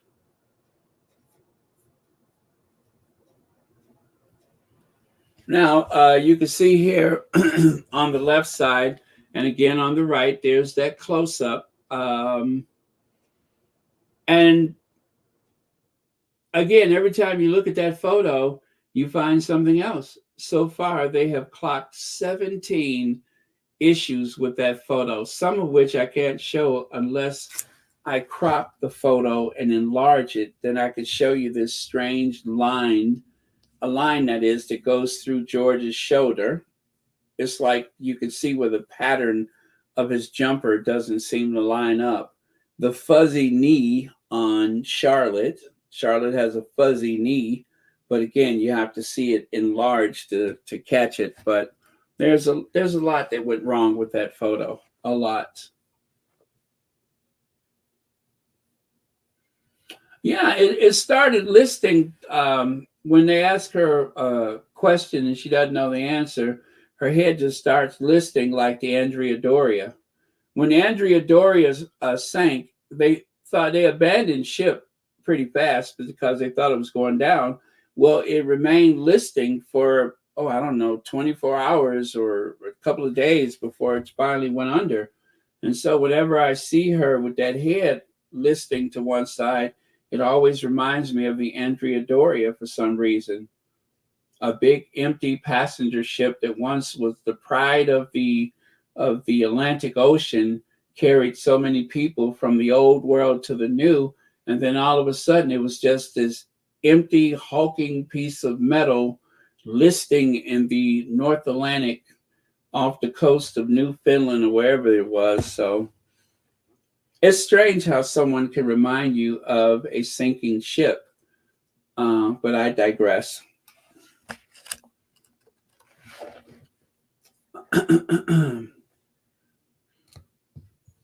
Oh, well, thank you very much. Oh, well, thank you. Is it Dorisi Lubin? Thank you very much for that. We try to make it do what it do. Let's see. I just thought it was an old photo because of the skinny jeans. No, far worse. Yeah.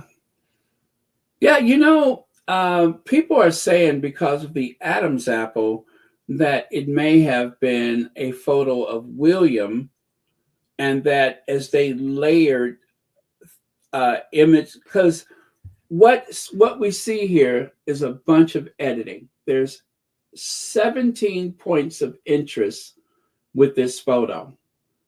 And the one thing that a lot of people have agreed upon is that Kate's face and hair does not belong in this photo, that whole area was moved into place. And if you're just joining us, I'll just point it out again just to say I did. But this is the photo. And if you look at the zipper, you can see where the zipper abruptly ends. And coincidentally, so does the turtleneck. You see there? And there's a line that goes straight across from left to right where there really should not be a line, but there is, because the photo, this image, headshot, if you will, was lifted from another photo and placed on top. And then they tried to blend the hair on the left side there, her right side, our left side. They tried to blend her hair. And on the other side here, they didn't really do any blending, or not much. And then even if you look at Charlotte's hair, it just abruptly stops. For no reason, Charlotte's hair stops. And what I've done here was I highlighted the photo.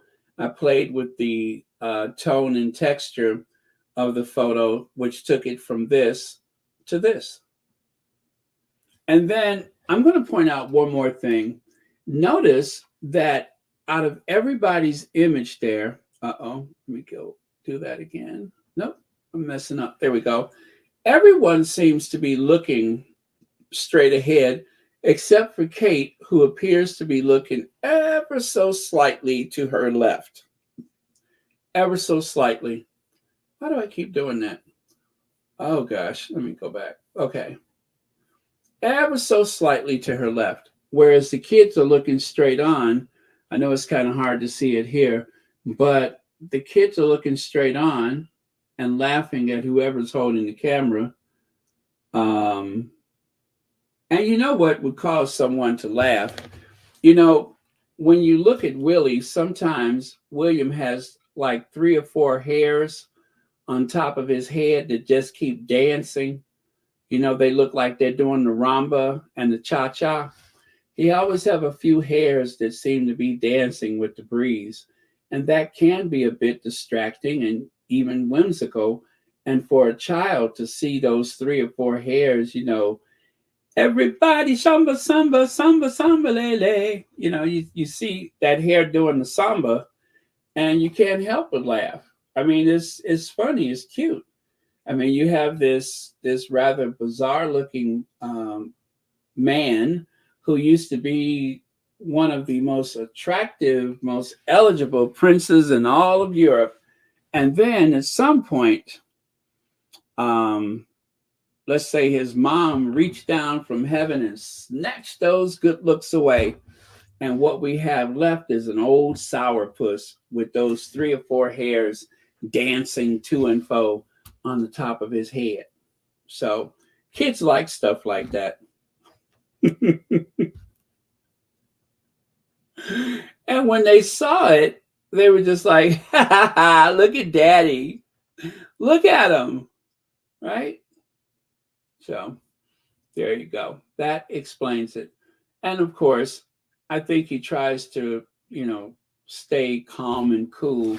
But when he's away from them, he is seething with rage. Yeah, those 3 hairs all of a sudden just start sticking straight up as though they were charged with electricity. I wish I knew what the hell I was talking about. What am I talking about? Anyway, let me continue. How did we get on Willie's 3 hairs? Now, Chris Ship, which is spelled with a P, not a T. I can assure you it is spelled with a P, not a T. Chris Ship. Don't ever pronounce it with that T. It's Chris Ship.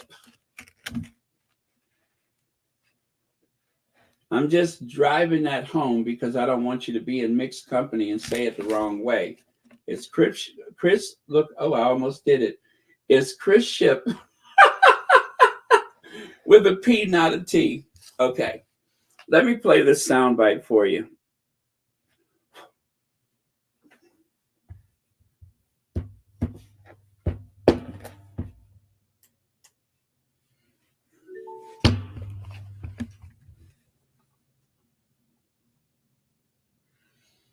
Let me see. It is spelled with a T. No, it's ship. It's ship.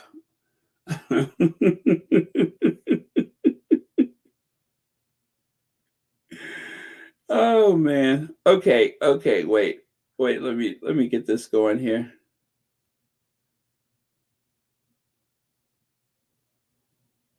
There's very little noise, which is indicative of a change having been made. The centre third of the picture has been modified. The outside looks perfectly normal. It's probably been done with Photoshop. Centre of it has very little noise, which is indicative of a change having been made. The centre third of the picture has been modified. The outside looks perfectly normal. It's probably been done with Photoshop. Centre of it has very little noise, which is indicative of a change having been made. The centre third of the picture has been modified. The outside looks perfectly normal. It's probably been done with Photoshop.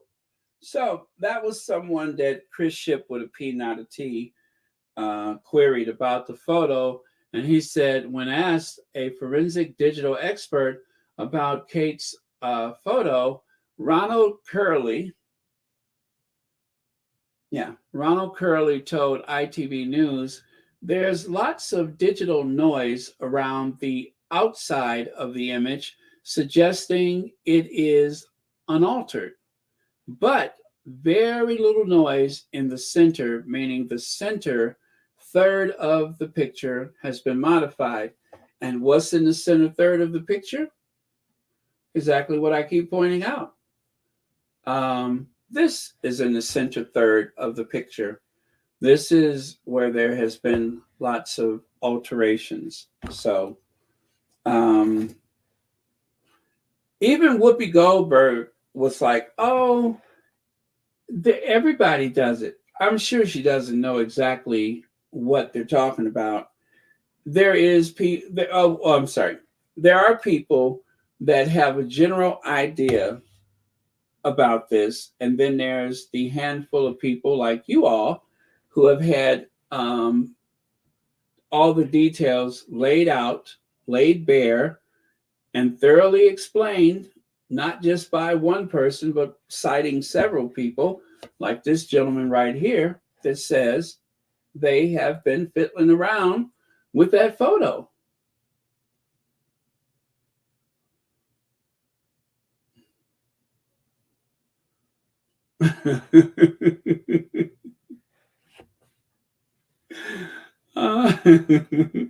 Thank you, Lauren Brown. Okay.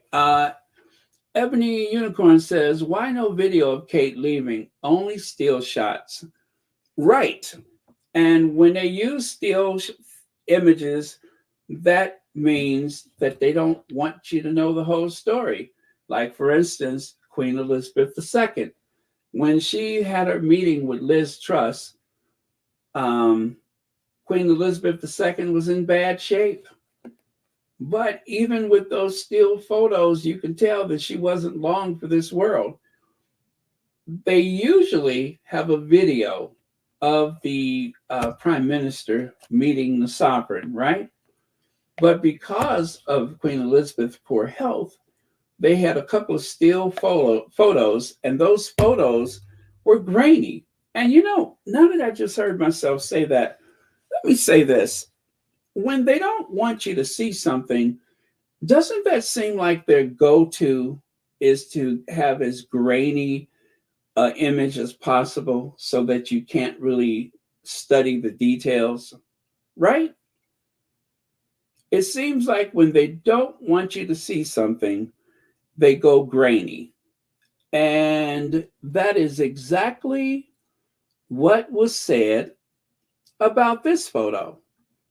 Where is it? They used the Christmas Day photo. They erased her earrings. Her hat brim can clearly be seen, as can the top be seen, obscuring the rectangle in the interior of the car. Then they added some noise, meaning grain, to make it harder to discern the edits. They are really bad at this. Yeah, you know, just hearing myself say that took me right back here. And that's exactly what happened with the photo of the Queen. The Queen's last photo was very grainy. And I always wondered, why would they use such a terrible photo? I mean, yes, the Queen was severely ill, likely had bone cancer, but we had seen her, but I guess maybe, I don't know. Like I said, it seems like when they want to hide something, they go grainy. That seems to be a trend. And the same can be said about the photo in the car. When you try to zoom in, it goes grainy. The photo of Kate and her mom, you try to zoom in, but you can only get so far because it's grainy. And if it's grainy, well, now we know they have something to hide. There's something they don't want us to see if the image is grainy. I mean, right there, there's grainy Granny on the left, and there's Kate on the right. Grainy Granny Middleton. Yes, grainy Granny Middleton, and equally grainy and darkened Kate. Interesting. And the only way that you could remove that with software is because you have the software capable of taking away an edit.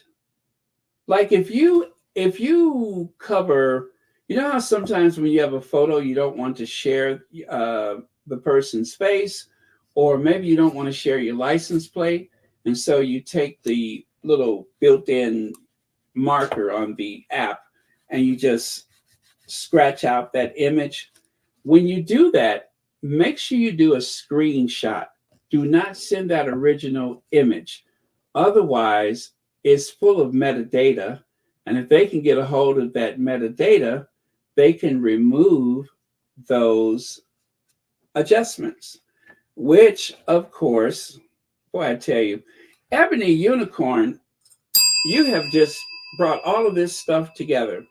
By removing the edit, you can get down to the original photo, which is exactly why Kate Middleton says, I refuse to give you the original photo. Kate won't release original.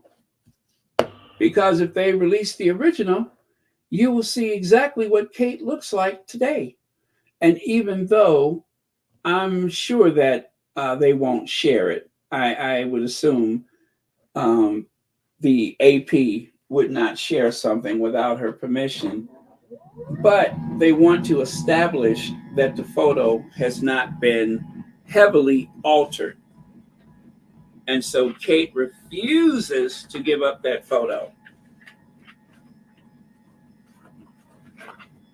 You all, I'm not interested in making Kate expose whatever it is that she prefers we don't see. I am curious, but I don't want her to be humiliated. Whatever I think about her, that is somebody's mom, and as she is somebody's mother, somebody's daughter, and everything else, somebody's aunt, godmother, whatever the role, I don't want her humiliated. If she prefers not to be seen, fine. That's her business. But if you start editing photos, if you try to pull something clever, you don't get to play victim and be surprised because everybody is calling you on it. If you don't want them to call you out for having edited this photo or that photo, just don't do it. And then there's nothing to talk about.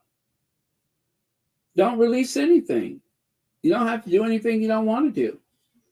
If somebody is trying to serve you divorce papers, just play possum.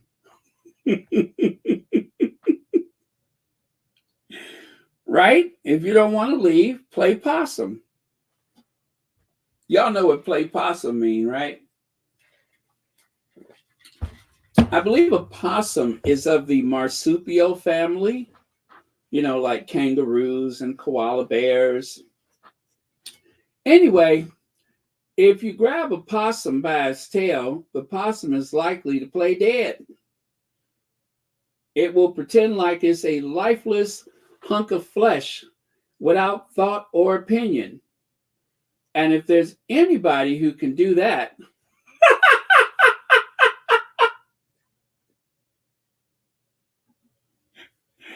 if there's anybody that's good at portraying themselves as lifeless and full of absolutely no opinion at all, no ambition, no willing to work or engage with working people and getting involved in worthy projects, if anybody can do that, well, we know who's good at doing that. So I suppose if somebody needs to play possum, that is a prime candidate right there. Okay.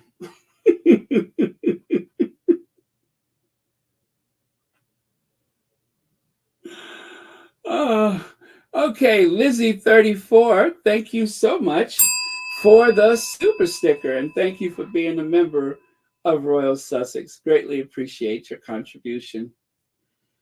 Okay, and CK says, Baron, that's a rental car, Audi windshield. I heard someone say that.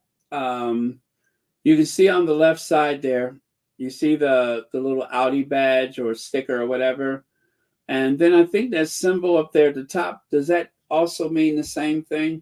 But yes, people have said that is a rental, as though somebody's stuff has been snatched away or repossessed because of debt or an inability to pay their creditors.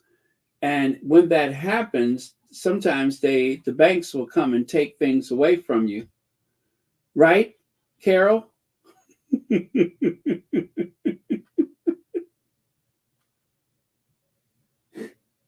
Huh, Carol? Won't they come and take your stuff away? I said, won't they come and take your stuff away, Carol? When you pretending to be rich and everybody knows you're an air hostess and your husband a dispatch for BA? For years, you've been up and down the aisles of those 747s with beverage trolleys. No shame in that, of course. I mean, who doesn't like flight privileges? But and then somehow you managed to get old mediocre Middleton into Buckingham Palace, didn't you? Huh?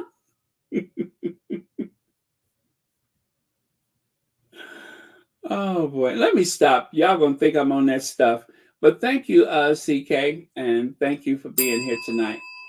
Let's see. Amy Robinson, didn't Nostradamus predict Harry will be king? Yes, Harry is a king. Now he doesn't have to sit on a throne or to make his way to the court of St. James. Harry is already a king, a born leader. People love him. He never puts a foot wrong. He has done miraculous things with his life. He has led soldiers not onto the battlefield, but onto the basketball court or the field hockey or the adaptive sports. So yes, he is a king. Now, whether or not he will become the king of all of England, Wales, Northern Ireland, and Scotland, that remains to be seen. I think he would be a perfect fit. So far, everything has gone a direction that we could not have predicted just a few years ago. So if Notre Dame says it's going to happen, we have to just wait and see, right? But thank you so much, Amy Robinson, and thank you for the super chat.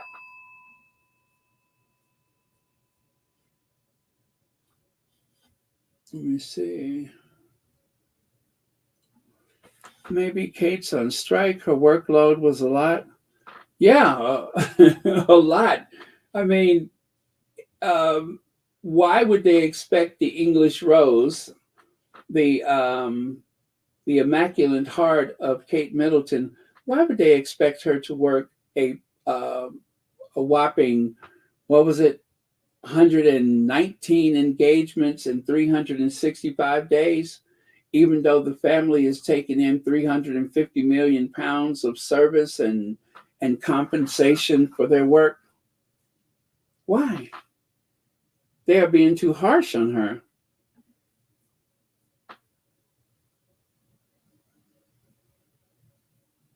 That's right, Adrian Burrow. Harry is already a king.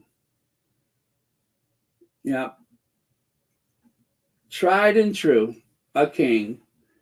Good King Harry. Good old Harry. King Harry.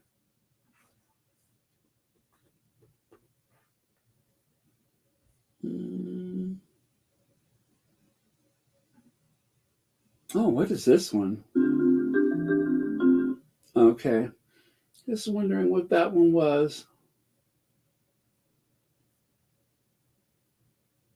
All right. Okay, let me continue here. I'm hoping we're almost done. I don't think I have that many more slides. Okay.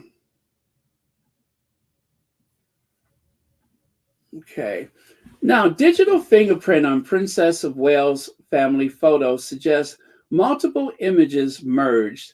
Breaking. Digital analysis confirms multiple images were merged. A copy and paste function was used around Kate Middleton's head.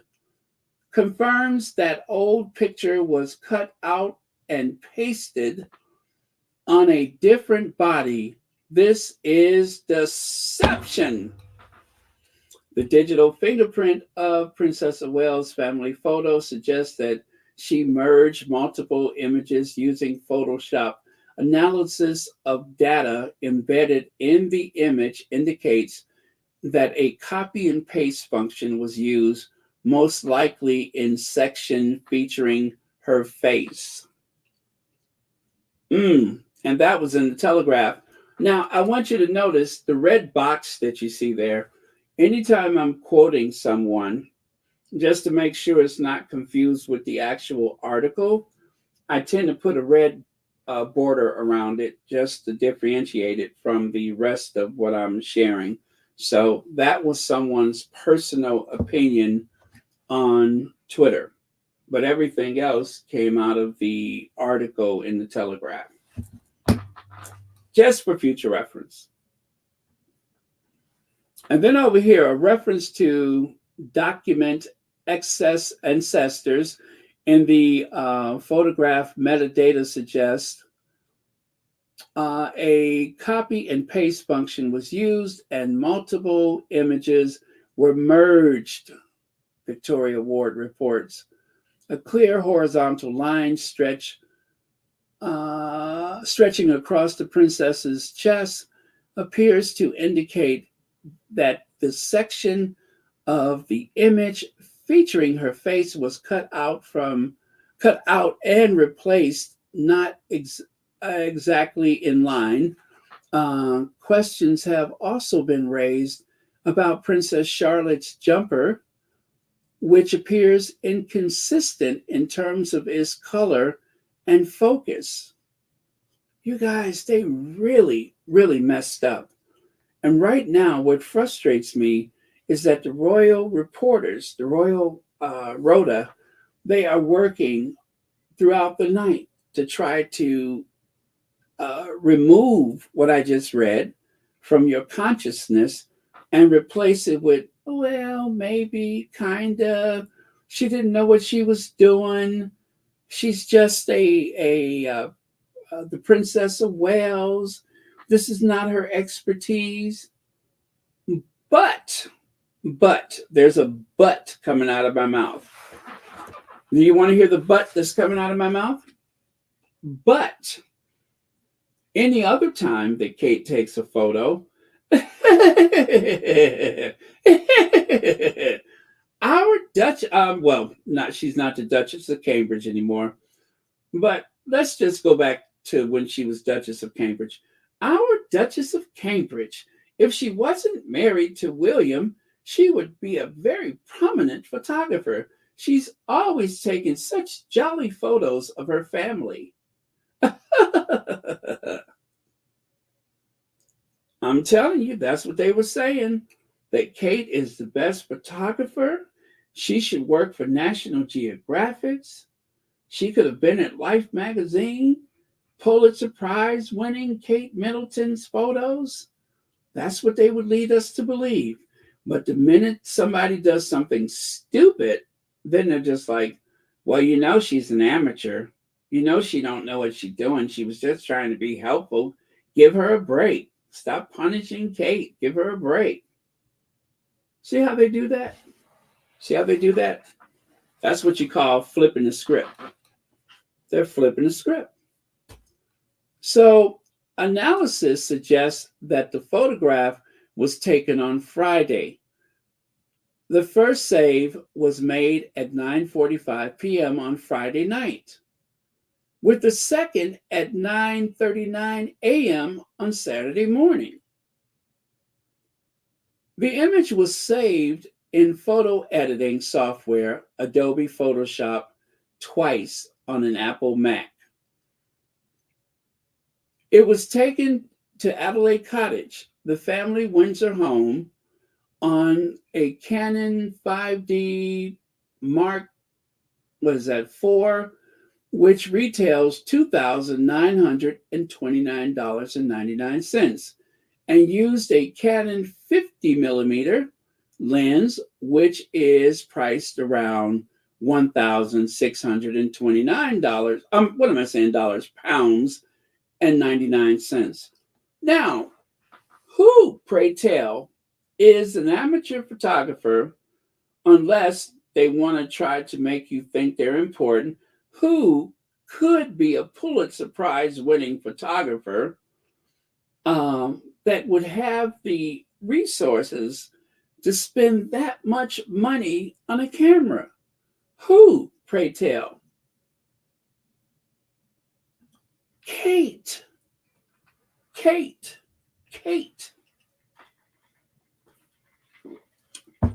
that's who. Kate has the resources to own such an expensive camera. Kate took the photos, and with all likelihood, Kate edited the photos. If you go by this timestamp, that would be the only thing that makes sense. Now, if they said the photos were taken to Windsor Castle, I would say William did it, because I really do believe that William is living at Windsor Castle. I don't think he lives at Adelaide Cottage? I don't think he lives there. I don't think William could sit idly by living in that cottage when there is a castle, a grade 1 listed castle, the oldest continuously occupied royal residence in the world. Why in the world would you live at Adelaide Cottage? And Lord knows Charles wouldn't stop him. You think if William drives up to the gate of Windsor, they would say, "Sir, you can't. You just simply can't enter, because we have our orders from your father, His Royal Majesty, Charles III." I think they would just step aside and do whatever they told them to do, okay? So, as I said, William lives at Windsor Castle. Kate lives at Adelaide Cottage. The children, in my opinion, are living in between those two places, at least before Kate's illness. I would say they were probably living between the two households. But I don't think William and Kate lived together. I do not believe they lived together.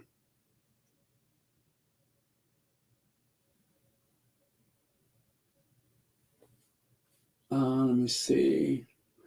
I didn't believe Kate did or spoke any of this. Is all William. She probably mad he is attaching her name to this debacle. You know, if he was a real man, he would take the blame. If he was a real man, he would not allow his ill and or injured wife to suffer the humiliation of having edited that photo. He would man up and take responsibility himself. But instead, they put out a memorandum saying, it was Kate. It was Kate. In the middle of whatever she's going through, something so terrible she don't want to show her face. She was up all night editing those photos. Whether she did or didn't edit those photos, I think that William should have been man enough to take the blame and just end the whole fuss about it. He doesn't look like the most competent person. Lord knows if he had to do some type of editing, he'd probably screw it up. So I think people would have just said, that's William, and move on. But instead, he has thrown Kate under the bus. Yeah, Joanna, that's what I think. That's what I think. And also, let's just add to that Kate may not be at Adelaide Cottage. Remember, when Kate was discharged from the hospital, they kept making a big fuss about how cold Adelaide Cottage was and that she may not be comfortable there. Remember that? And it wasn't just one royal reporter. Several of them insinuated that Adelaide Cottage wasn't very comfortable, that it was one of the coldest places on earth, said one of the royal mouthpieces that exaggerated. She couldn't be happy there. It's so cold. They just kept saying how cold it was. You want to know how cold it is? It's so cold that a woman who has a 2,929 pound and 99 pence camera with a lens that costs another 1,629 pounds and 99 pence could not get proper heating in Adelaide Cottage in the year 2024, if you were to believe what they are telling us. So she has a camera that costs more than a car, but she ain't got no heat. Make that make sense. Make that make sense. So Liz Jones says the palace can no longer be trusted. They think we are all stupid. Now we are thinking, did Kate even write the message? Is she too ill? Listen, tomorrow, Liz Jones is going to be talking out the other side of her behind. She says that now, but like I said, the media, the tabloid media, was being very combative yesterday morning, or this morning rather, last night and this morning.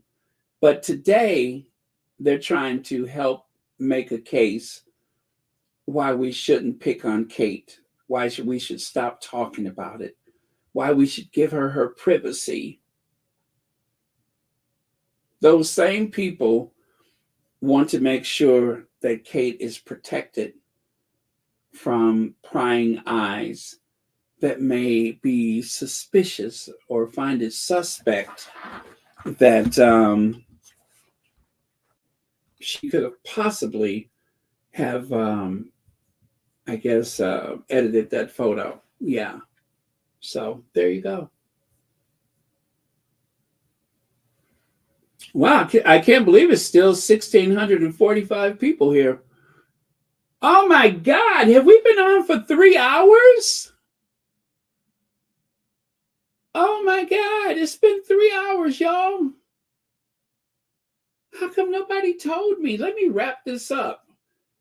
You know, I looked a little while ago and it said like 1 hour and 45 minutes. Did somebody roofie me? What have I been talking about? Good Lord. Let me wrap this up. Princess Anne calls for global effort to tackle fraud. Graham Smith of Republic said, excellent timing. Will she have a word with her nephew? I love that. I love that. Will she have a word with her nephew? Meaning, of course, Willie Leaks. Will you have a word with your nephew about fraud? Huh? Talk to your nephew about it, will you? Talk to your next king about fraud. And I tell you, that's what they call English wit. Very whimsical. Thank you, Graham Smith. That's the leader of the group Republic, the ones that say, not my king, not my horse, down with the crown, Neiman Marcus. I cannot believe it. I cannot believe it. Okay, so Emma, whatever, intrigued by this. It has to be Adelaide Cottage based on everything we know, but I struggle to find an angle on the building which matches the two paths, corner wall angle and the ledge. Why did I save this? I don't know. But anyway, I just wanted to show you the metadata. You see those figures and those dark squares there with the figures? That's the metadata. Notice that it says focal length 50 millimeters. Exposure 1/125 second, whatever. 1 and 1/125 of a second. Image size 4480 by 6720. Orientation 1 normal, and resolution 72 pixels per inch. 72.00 pixels per inch. So that is the metadata. So every time you take a photo with your digital camera, with your mobile phone or your cell phone, every time you take a photo, that information is embedded in that photo. So if you if you edit a photo, just so you know, unless you screenshot it, I think you're safe if you screenshot it. But if you don't, if Kate was to have sent the original photo layered with her edits, then they would have that photo and they would be able to pick it apart and tell you everything that's wrong with it. Now, how they were able to do this without the original, I don't know. But again, it was done in layers. Remember, the photo was edited on 2 occasions.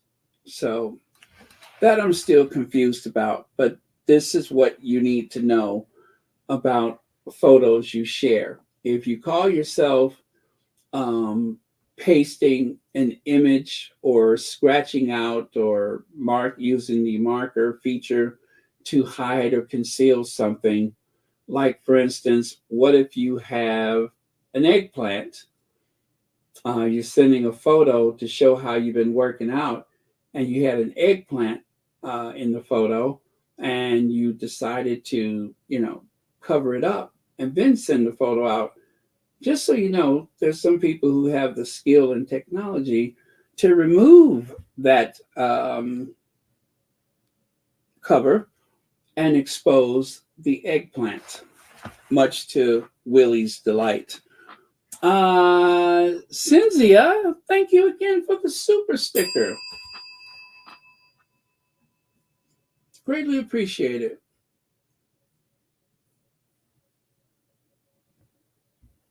Okay.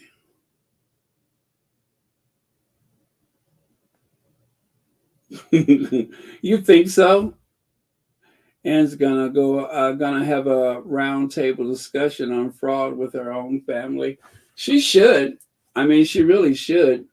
Before the Met Police show up, Pullover Girl says that metadata is what sunk Amber Heard's case against Johnny Depp too. She was cooked after that. I didn't watch that case, but okay. I didn't realize it, but okay.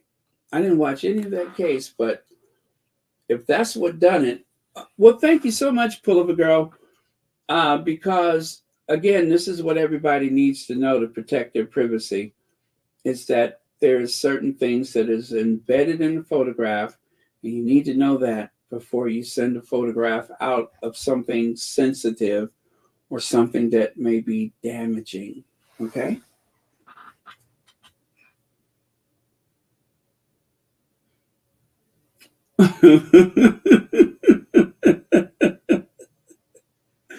Are you? Okay, I'll explain it later. Well, somebody's been at it again with the now remember there's something about the AI that keeps getting the hands and feet wrong. But this is when they ask AI to show Kate and her children, this is what it comes up with. This is what it comes up with. It looks like on the right side, it looks like Kate and those twins from The Shining, right? It looks like Kate and the twins from The Shining. Here's Johnny. Here's Johnny. I know, and I'm going to wrap this up soon because I am tired. I'm tired. You hear me? I am tired. I had no idea that I would be on so long.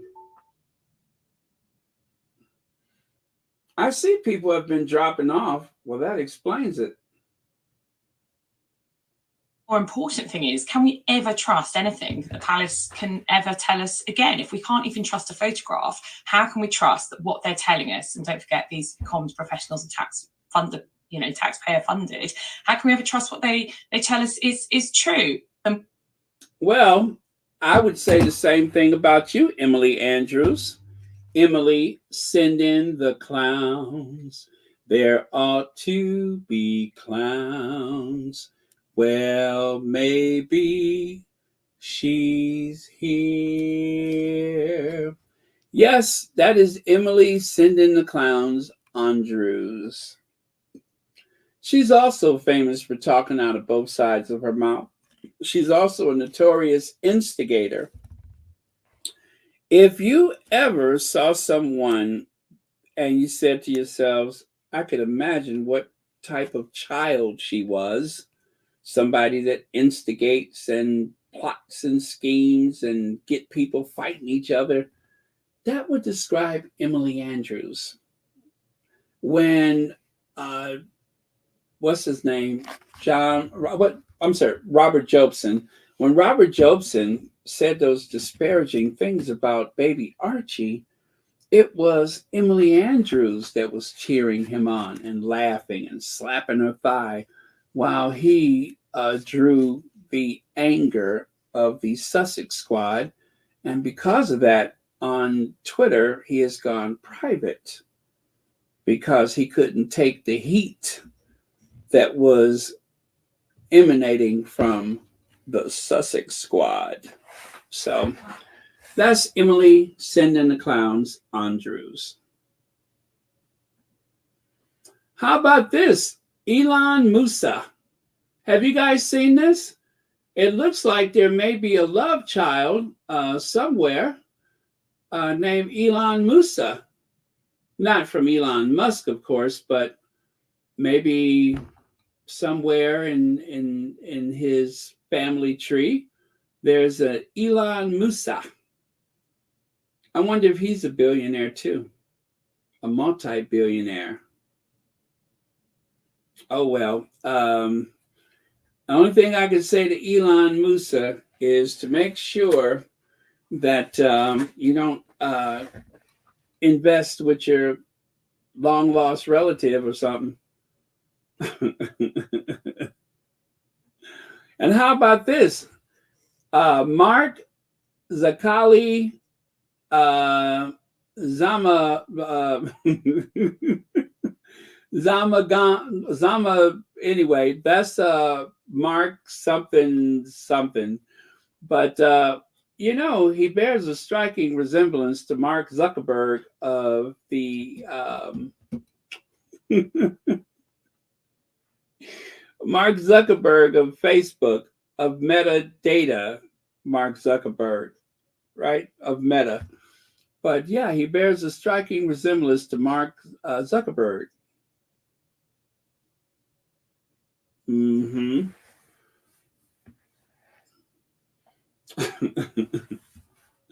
I'm telling you, AI is going to destroy all of us. And oh, by the way, you guys, I didn't realize till today that Bernie Sanders wasn't the only person who wore mittens to the inauguration. I thought only Bernie Sanders wore those cute mittens to the the inauguration. But apparently Kate Middleton was there. Yeah, I guess with the crowd and the Constitution and everything, maybe nobody noticed, but she was there. She was there. Dublin Airport. Our new social media intern, Kate, did a great job capturing, is it Gillian Murphy, returned to Dublin Airport this morning after his Oscar success. So yes, apparently Kate has not been resting on her laurels.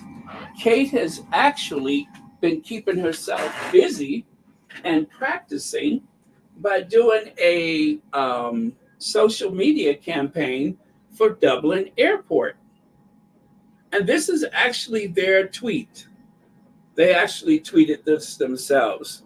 So apparently Kate worked on it and then tweeted it out, and they're using this as a way to advertise for Dublin Airport. Pretty cool, right?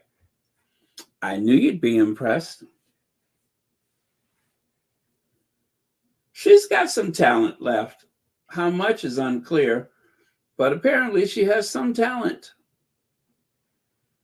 Here is one more image of our faves in Texas doing a big giant selfie.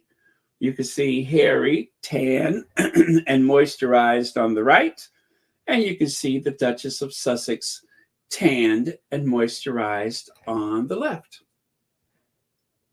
And that, of course, is at the Le Barbecue.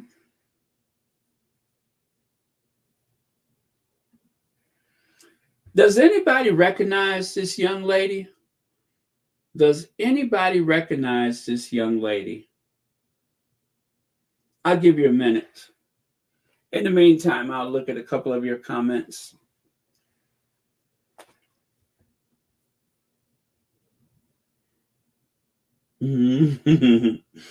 Kate forgot her mask.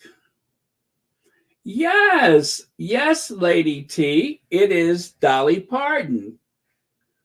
Oh, Faith Miller, you got it too. Oh, okay. Marshar. Very good. Very good. That is Dolly Parton. And remember what Dolly said. Dolly said it cost a lot of money to look this cheap. Yes, that is Dolly Parton. I don't know who doesn't love Dolly Parton. I'm just crazy about her. But yeah, she's the only celebrity that I know of that has uttered the words, "Say hello to my little friends." She's the only other celebrity that I've ever known to say that. Say hello to my little friends. And with that, you guys, I am done. Thank you so much for joining us here on Royal Sussex. Wow, how does everybody know that but me? I saw the photo and I didn't know who she was. You come again, looking like something, something, something. You walked right through that door, just like you did before, and wrapped my heart round your little finger. You come again, looking better than a body has a right to. You looked into my eyes and lied that pretty lie. Oh boy, I haven't sang that song in forever. But I used to love that song. Dolly Parton, you come again. Just when I begun to get myself together. Yes, there you go. Dolly Parton. All right, you guys. Thank you very much. I cannot believe I've been on here for over 3 hours. This is insane, but yet it happened. I had no idea. I thought I would be on for a few minutes. Thank you, moderators, for keeping this a safe space. Also, thank you, moderators, on behalf of all of the content creators. Thank you for doing double duty, triple duty, quadruple duty. Thanks for helping all of us in the world of YouTube, keeping these spaces safe for the Sussex squad. So thank you, and thank you.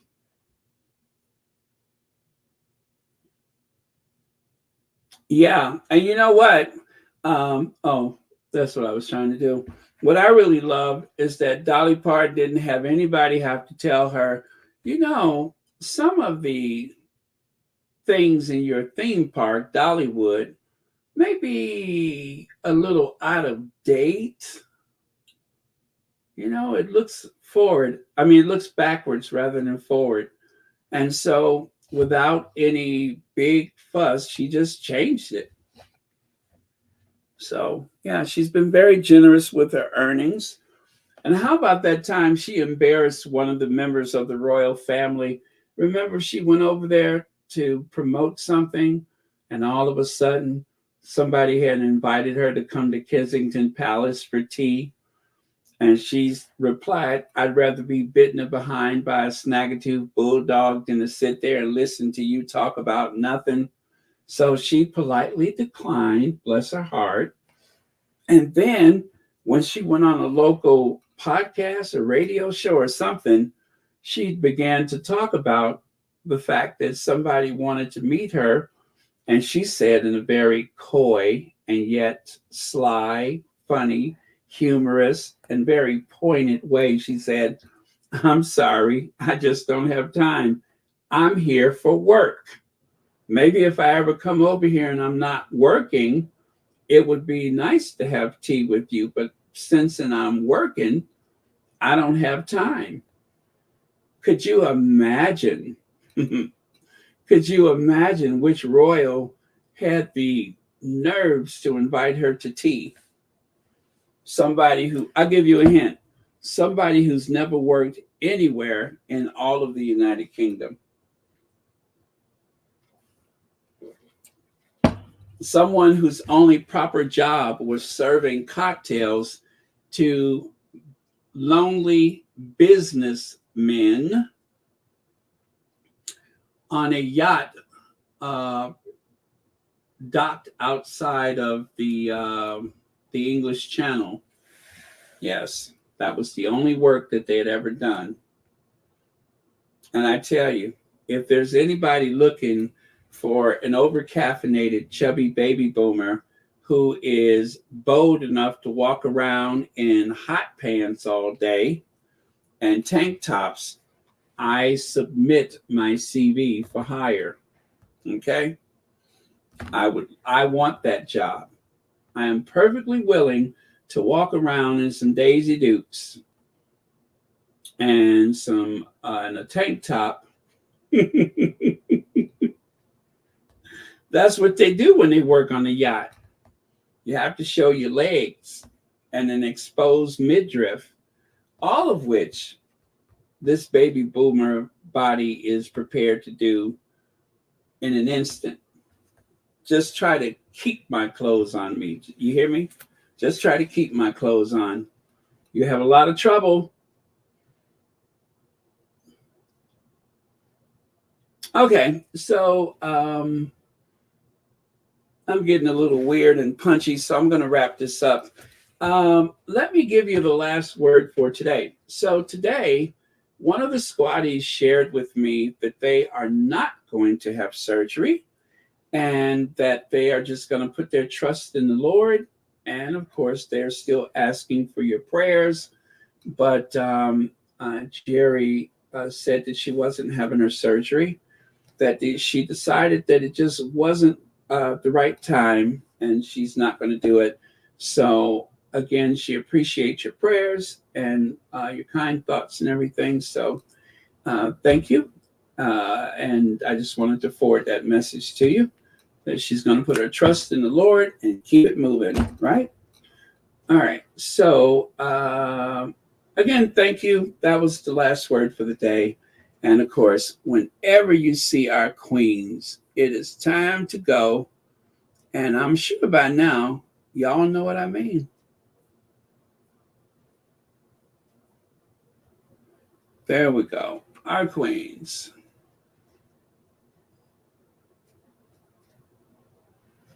All right. And I'm going to cue the Once Upon a Time, my favorite close, Once Upon a Time. And then I will see you tomorrow. Love you guys.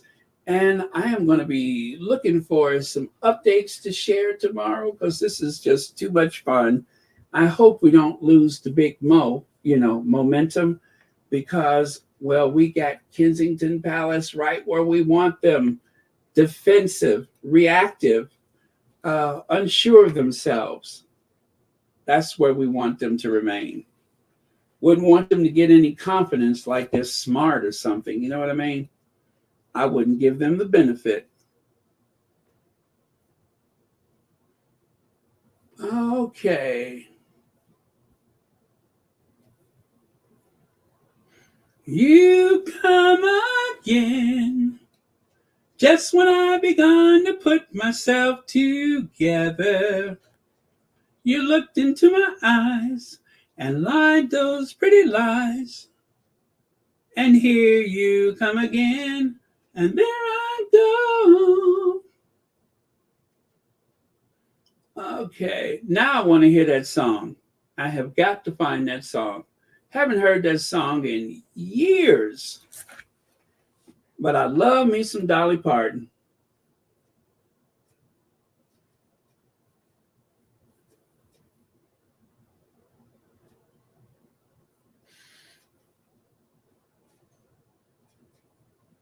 $3. I cannot believe it. What was I thinking?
No, I did not. Oh, and by the way, Raffaello, thank you so much for your nice compliment.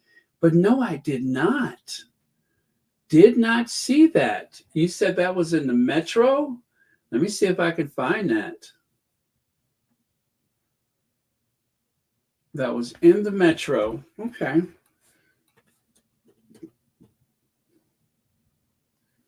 You know, if that is the case, that is some kind of stupid that they keep doing this. Would somebody save these people from themselves? Would somebody please save these pathetic, downtrodden, rotten individuals from themselves?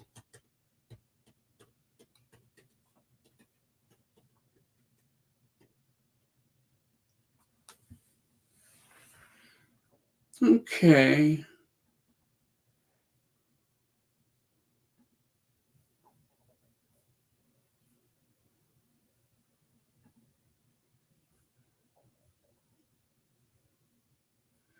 Okay, I see one thing here. Kate makes, okay, that's from today, the 11th. But I don't think that's the one I'm looking for. Let me see if I can find it someplace else. Well, I'll share it tomorrow. New detail.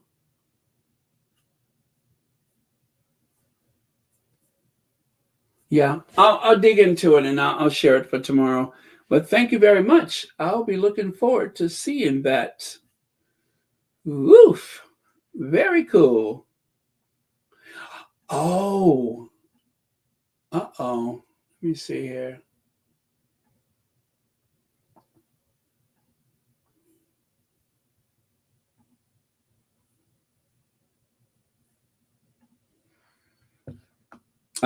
Okay. Kate breaks cover for first time. Huh.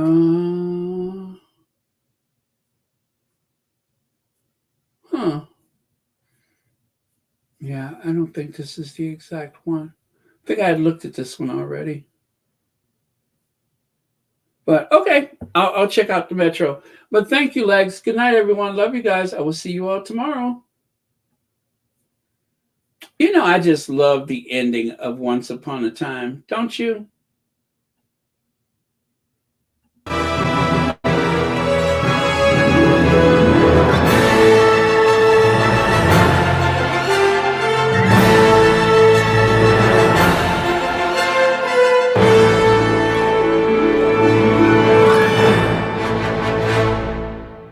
I just love that little bum bum bum bum. Don't you love the little bum bum bum bum?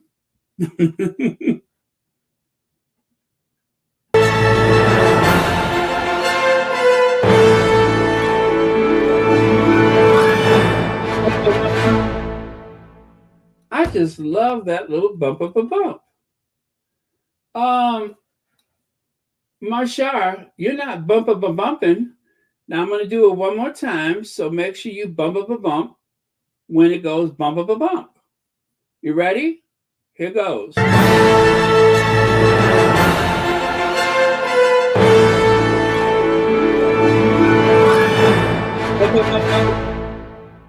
Did you just bump Marshar?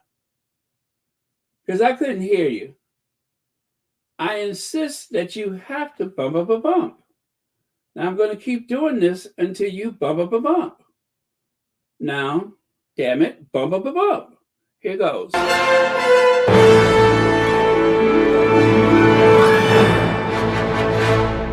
Okay, see, I didn't do it because I was listening for you, but I think I heard it. All right. Thank you, Marshar. All I asked for was a little bump.